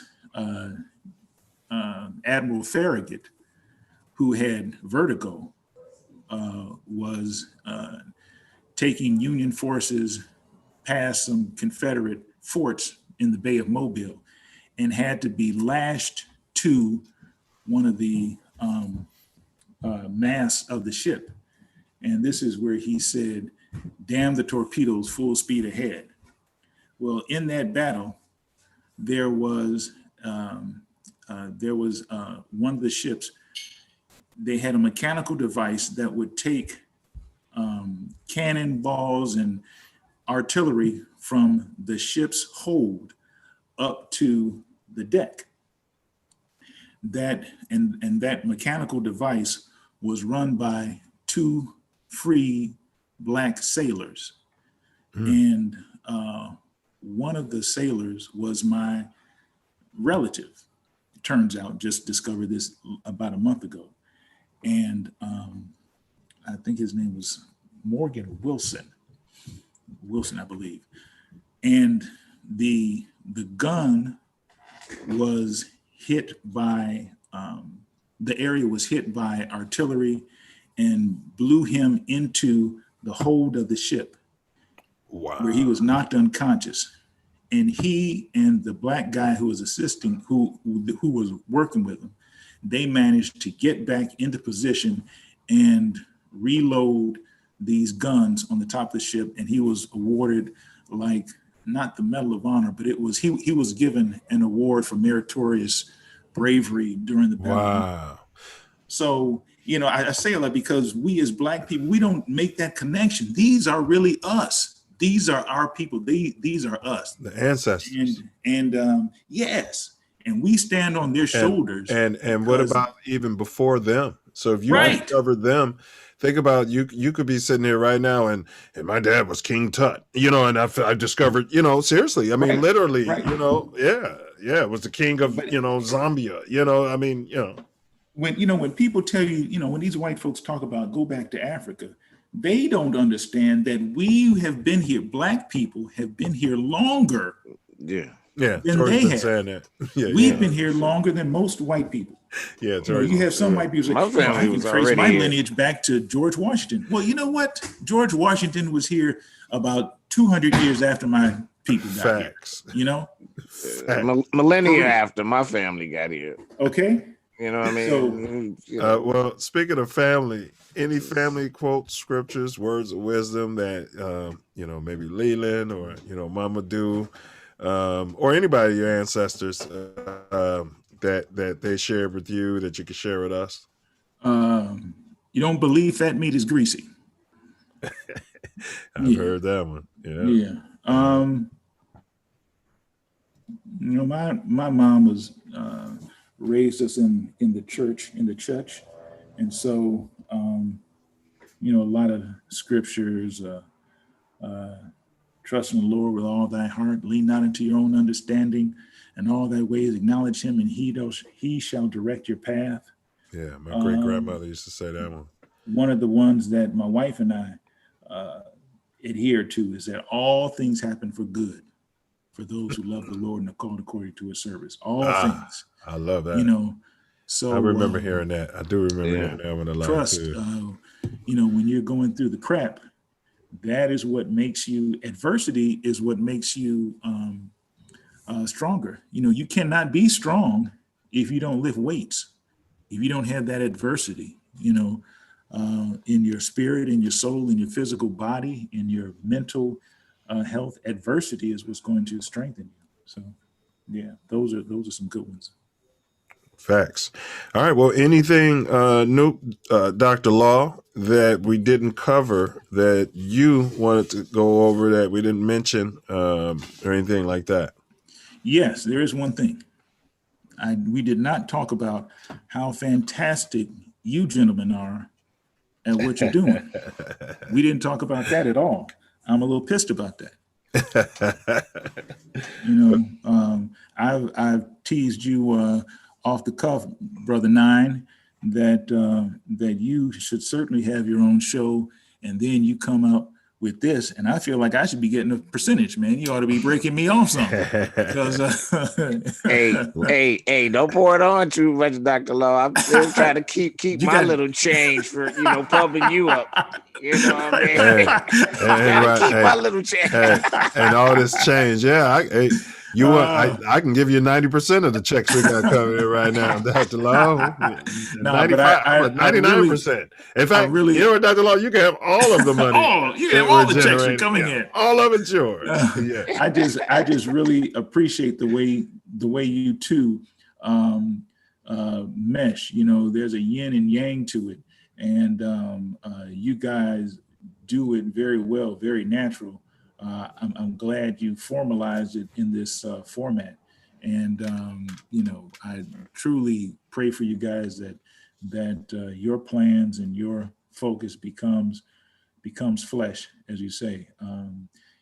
It is a wonderful, wonderful feeling to know your place in the world and to have an entree to express it. You know, that's something that you can't take for granted. It is certainly a part of life that really breathes into your spirit and into your soul and makes you a better human.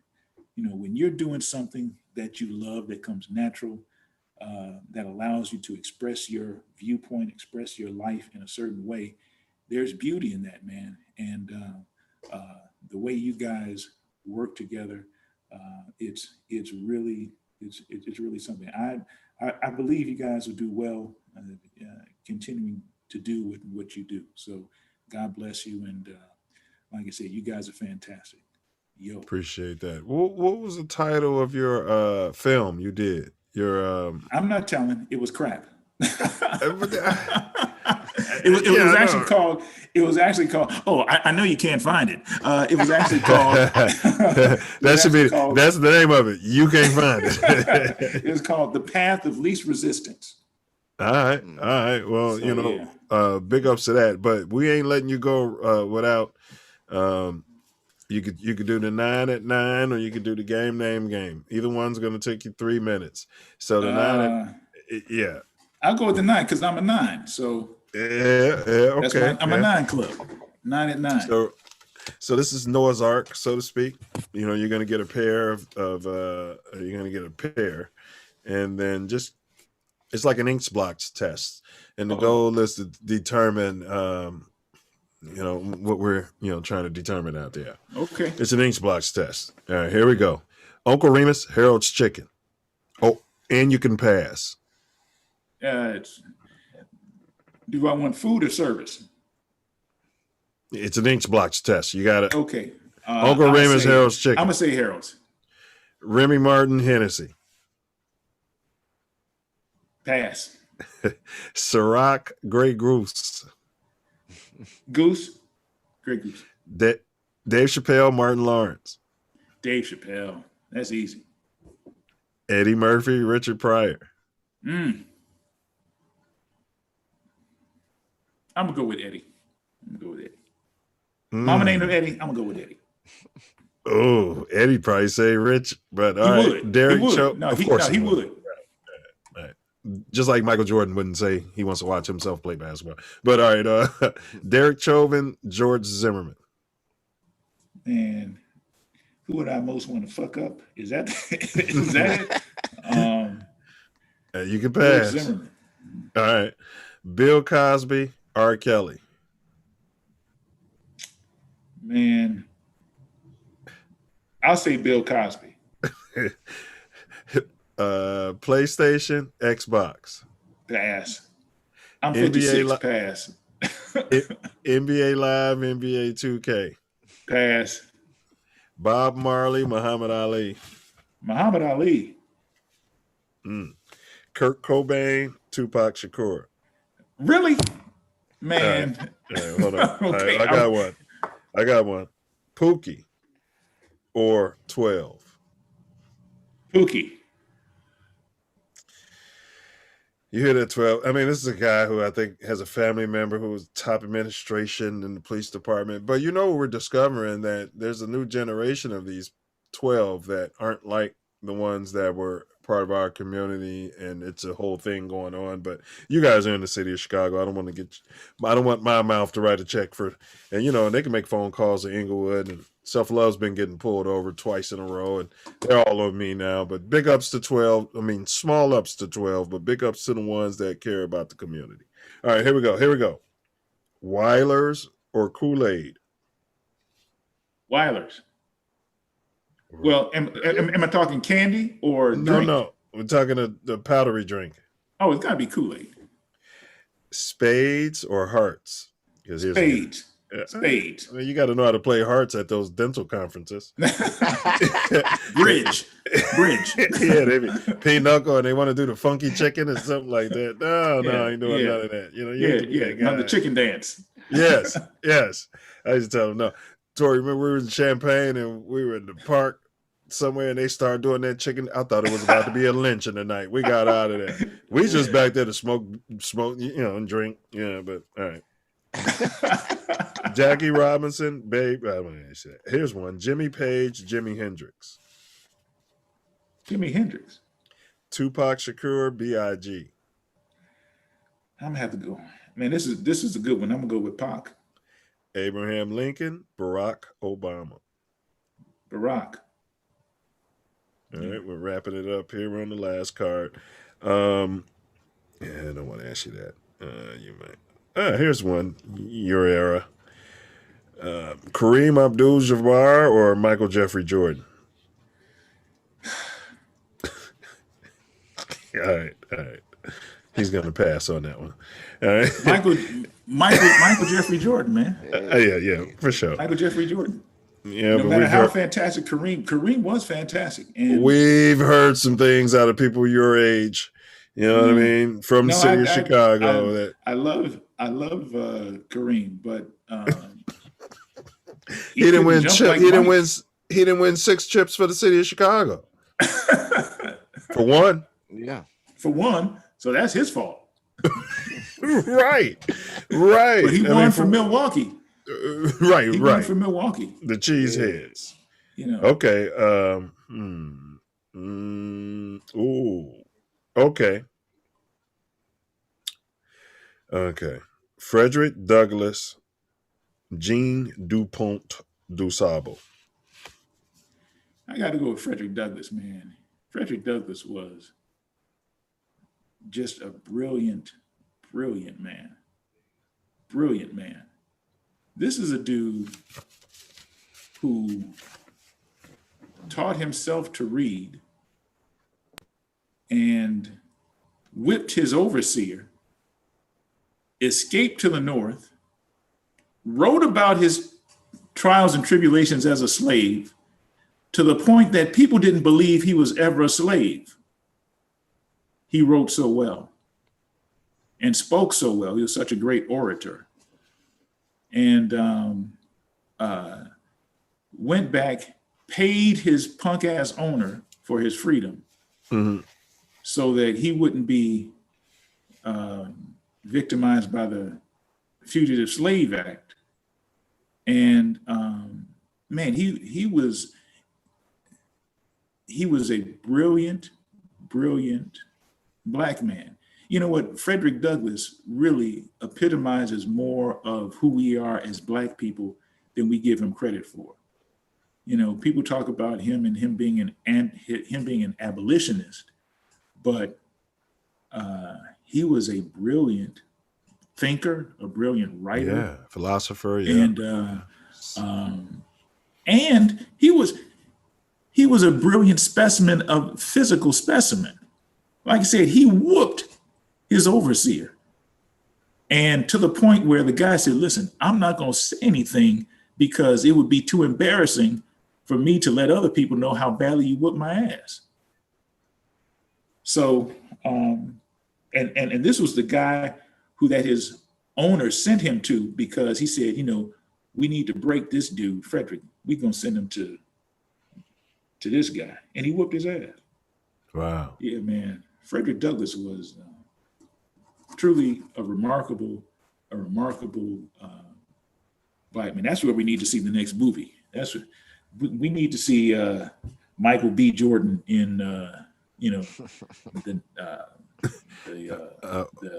my man autobiography of Frederick Douglass. Nathan from the movie Spike Lee's new movie. What's his name? Nate. He's a lead actor. And he's powerful.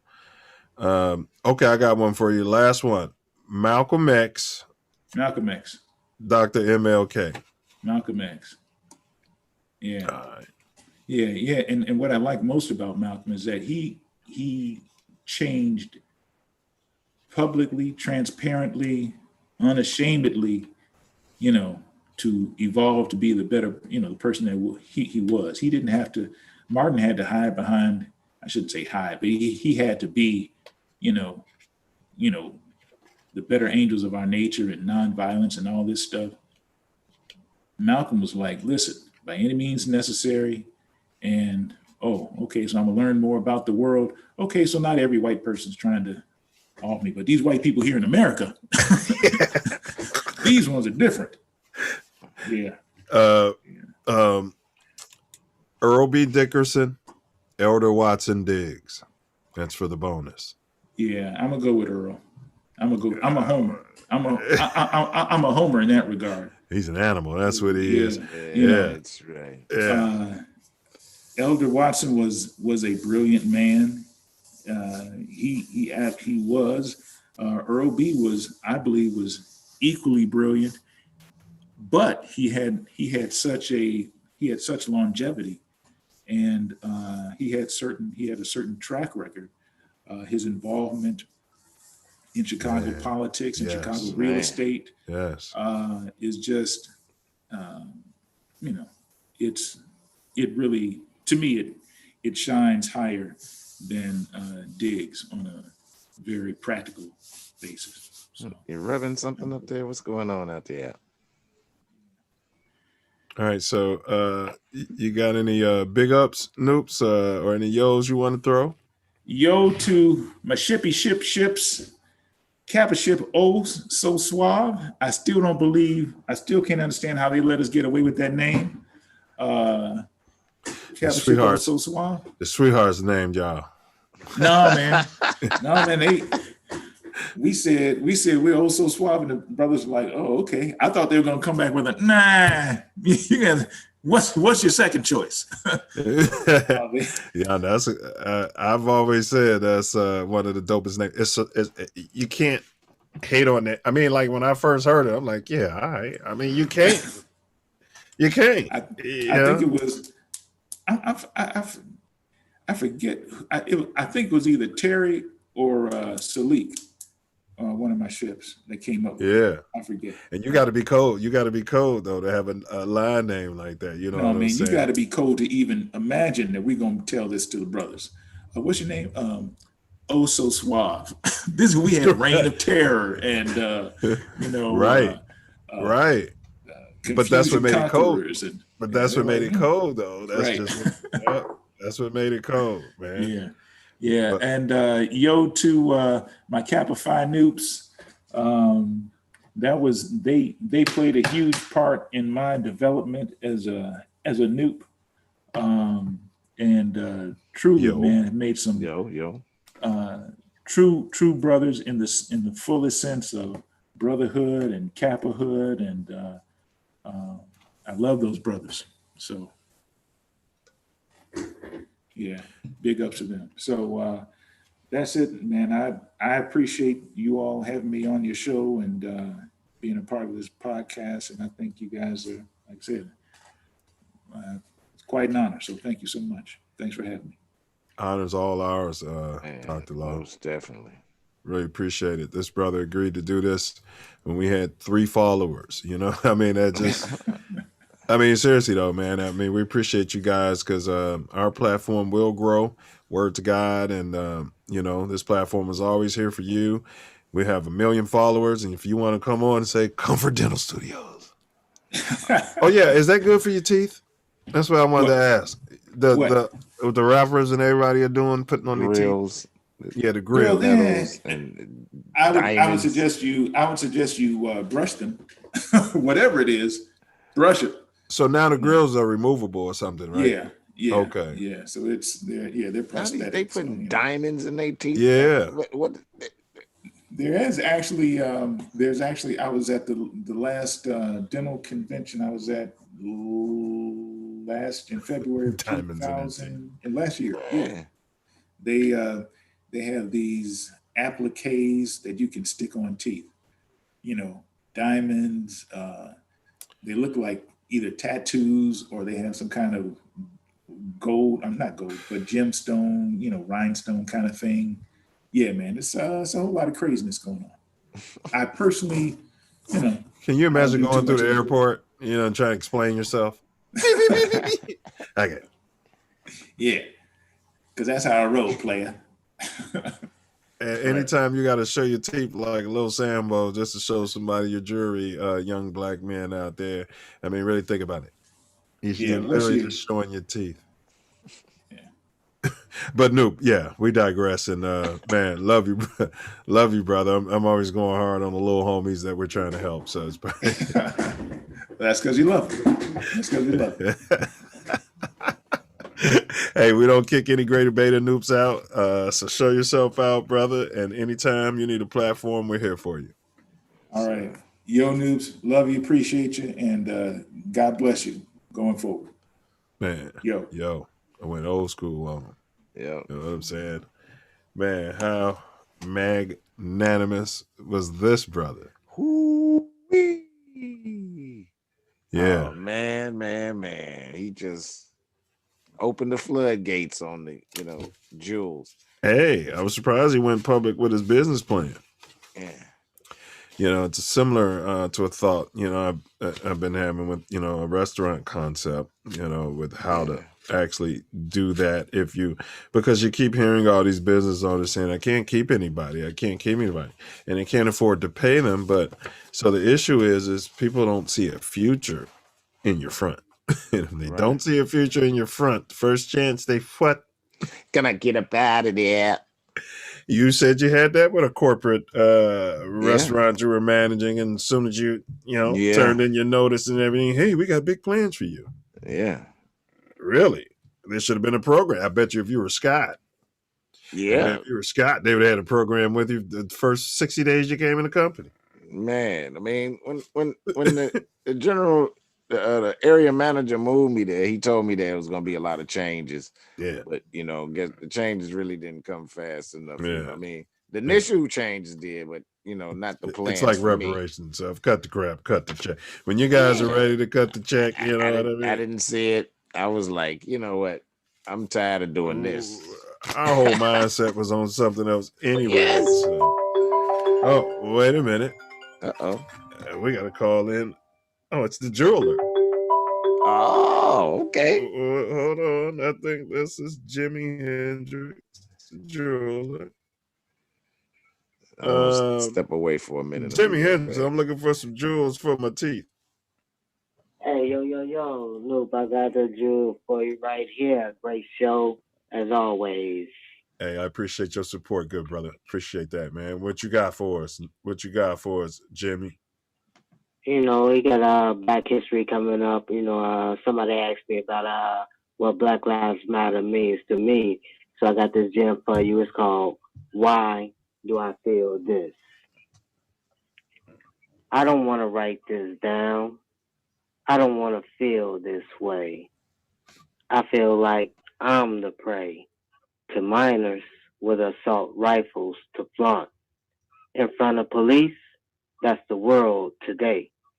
I don't want to live this way. I want change. If my words could cause actions, then react. To Black Lives Matter, there's too many names. Maybe mine, there's a bullseye on my back. All facts. There's too many stories to tell. Each one deserving as part of the truth.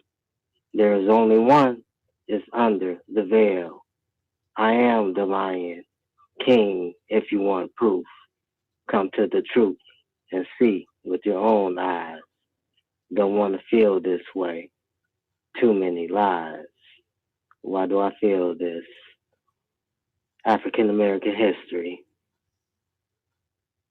Yes, sir. Man, Jules, Jimi Hendrix. That's love, bro. So you were inspired by Black Lives Matter? Well, yeah, in a sense, yeah, a lot of things that go along with Black Lives inspire me.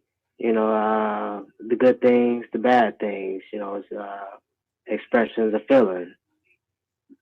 Facts.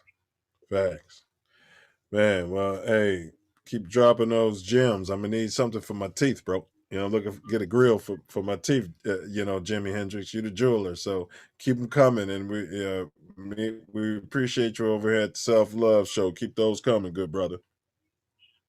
Hey, no doubt. You know, I'm always here. Yo. That was Jimi Hendrix. That's the jeweler on the Self Luv Show. So that's what we do. Wonderful piece. I tip my hat to him. So now we got, we're moving into Dr. Law, and then, yes, Black Educator Series. So that's right. Yeah, that's what's coming. So everybody look for that. But as far as, you know, your dental health, everybody take that seriously. You know, you can, and quite possibly it could lead to a heart attack, you know, if you get the periodontal disease or periodontitis or whatever that is. So make sure you're brushing and flossing. He said flossing at least once a day. but you're going to brush twice a day. Mechanical toothbrush, water pick, because you don't want to get up to dementia, diabetes. Man, that was, wow. The sugary drinks, let's cut those sugary drinks out. Yeah, he said he doesn't even really drink juice. Yeah. Yes. I mean, you have to limit that for, if you're going to get a sugary drink, you might as well be getting behind it, take a shot or something. Yeah. But, I've cut way back. That's the doctor I spoke with before I started losing weight. When he was saying, it starts at the grocery store, stop eating all those processed food, lazy foods. Yeah. Got to cut it out. That's for sure. It's mentally lazy because to prepare the food takes just as long. I'm serious. They have those little packaging. Now, when you get those processed foods, you're cooking. Take that and heat that up and then mix that. If I'm going to do all this, I can cook something from scratch. Man, it's going to be way better for you. It's going to be a lot less sugar and salt. That is all facts. So the less hands that touch it, the better. Man, facts. And also, this is a great space to maybe send the young ones to try to make money, because it's definitely underserved in our community. Incredibly underserved. Right. So had a great call in, from another doctor. Yeah. Dr. Genius. And it even worked with him. I didn't know that. Yeah. And we had DJ Prado. He confirmed the Scott story. Oh, yeah. Yeah, you can't make this stuff up. Right? Who does that? A wild squirrel. He must be hurt or something. He just took him home. Man, and that squirrel, you know how fast they grow, Tori? Because they're wild. Right. Within 2 weeks, that squirrel. You know what I mean? Yes. Tear up some stuff, too. Yes. For real, bro. Like, it loved him, Like, they even fell in love with a wild squirrel. Like, at least let him go in the park where you picked him up from. So, had some dignity. Maybe you could see him on break or something. That's all the squirrel wanted. That's all the squirrel expects you to do. The squirrel wanted to inhabit the Christmas tree. You brought a live tree in around a wild squirrel that wants to be outside. It's going to do what? When you said that, man, I laughed so hard. I was like, oh my God. He was like, I can't get it out the Christmas tree. Man, he was like, man, this cat's so wild. Like, boy, we used to ask him about the squirrel. Finally got rid of it. Like, why can't you just go down to the animal shelter like everybody else if you want a pet? If you want to rescue an animal, why don't you rescue a domesticated animal? I mean, Yeah, he looked like Superman, so he thought he had that swagger about himself. That's what he looked like, Clark Kent. I think he was checking his own privilege, self-love. The squirrel was black. So somewhere subconsciously he was, fulfilling some sort of psychological healing, to get over some guilt. He was super cool, though. He was a super cool cat, man.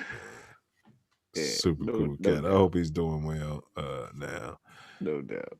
Yeah. So, man, bro, did you have anything as we close out? Well, just want to thank everybody for checking us out and staying focused and helping us grow. We're doing it organically, the right way. Ain't no bots. We're not buying views, and we're paying dues. So let's get it. Man, facts. We are, getting it one subscriber at a time too. So, do want to run through this. Let's see. Right. Oh wow. had seen all this. You can't get in the chat, huh? No, I remember you were having trouble.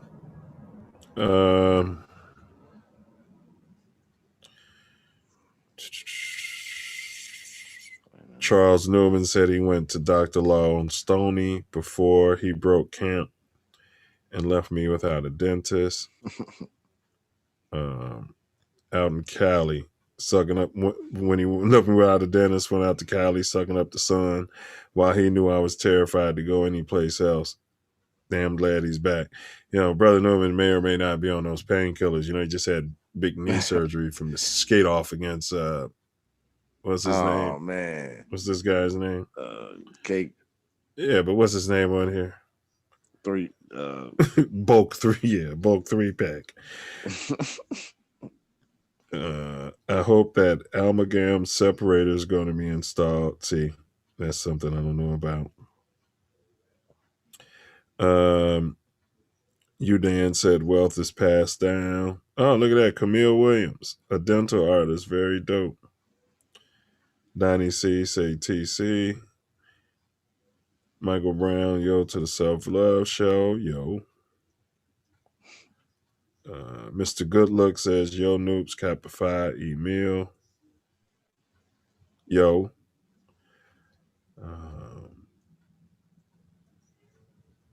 Black people travel from Naperville to Hyde Park for a black dentist. Wow. That's crazy. Man. Barracoon is the book. Somebody was clarifying one of the book titles he couldn't think of. Barracoon. Okay. That's great. Thanks, KSOSS1. I think I wrote that. I mean, not wrote it. You wrote the book? Read it. Let's see here. Miliac says, thanks for the knowledge, self-love. Thanks for the support, Miliac. Much love. Mr. Goodluck said, log. Great job, Newt. Brother Newman said, OSS was Gucci's fault. All right. He must be talking about the name, though. Right. Yeah. All right. I'll get that clarified on Greater Beta TV. I'm sure. That's what he talking about, though. Yeah. I remember that. Yeah. Donnie C said, yo, Ship. U-Dance Radio. That's Don Cherry. And U-Dance Radio says, chaotic Kappa Phi. Is that a thing? Chaotic Kappa Phi? Or is he just typing stuff? No, that's what they. All right, well, Greater Beta. Yeah, that's there. Yeah. Greater Beta. Yeah. Yo, the chaotic Kappa Phi. I'm a, what do they call me? A psychotic. It should have been psychotic Kappa Phi. We'll work on it. I like chaotic Kappa Phi, though. Yeah. It's right up my alley. It's been that for a long time now, so. All right. Yeah, I haven't heard, I just didn't hear that. Maybe I was just too full of myself. You know what I mean? Somebody says, chaotic Kappa Phi, I'm thinking Greater Beta. But you remember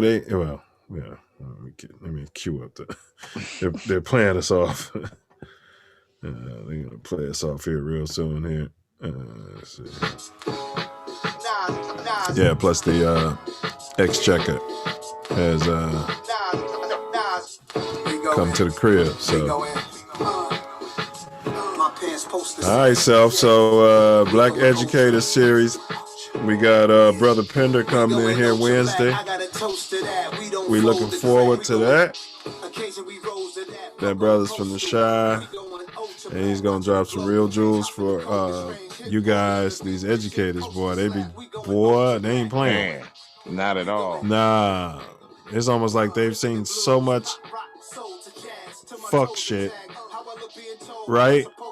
That they want to tell anybody who's willing to hear. You knew well. Yeah. Trying to expand it and get rid of it. So expose it. You know what I mean? It's just like us, you know what I mean? You see something, say something, Yeah. Yeah, you were in those special schools. I was in those public schools, and I knew something was wrong. I was at Ray, and it was a great public school, but something's wrong. I've been hearing all the kids say these people don't care. Once you realize that nobody cares, it's like, what's the point in coming here? I was blessed because most of the schools I was in, they cared. You know, those little bitty schools, they cared. It was. Well, Ray was having that. Ray cared. They cared about that bottom line, right? But they didn't care about black kids, right? Don't get that twisted. You know, you had it was truly a place, Self, where you truly had to, you know, if you didn't, you had to be better and you had to do better. All right, here we go. Yeah. Fear is an illusion. Vibrate love, forgiveness, and charity. Wait a minute, where am I? We're gonna take that from the top. Hey, bullets are boomerang. And your ground. Take these glasses off. Murder is suicide. An eye for an eye. Silence is violence. See something, say something. Greed plus ego over fear is slavery theory. Charity plus humility times love is freedom. Don't answer questions. Question everything. Fear is fake. Vibrate love. Forgiveness and charity are the highest vibrations. So do something charitable for your enemy. Facts. Hurt people hurt people. Healthy people heal people. Free Chief Larry Hoover. Free Jeff Fort. Free the guys, man. Prison is slavery. Walk on water. Move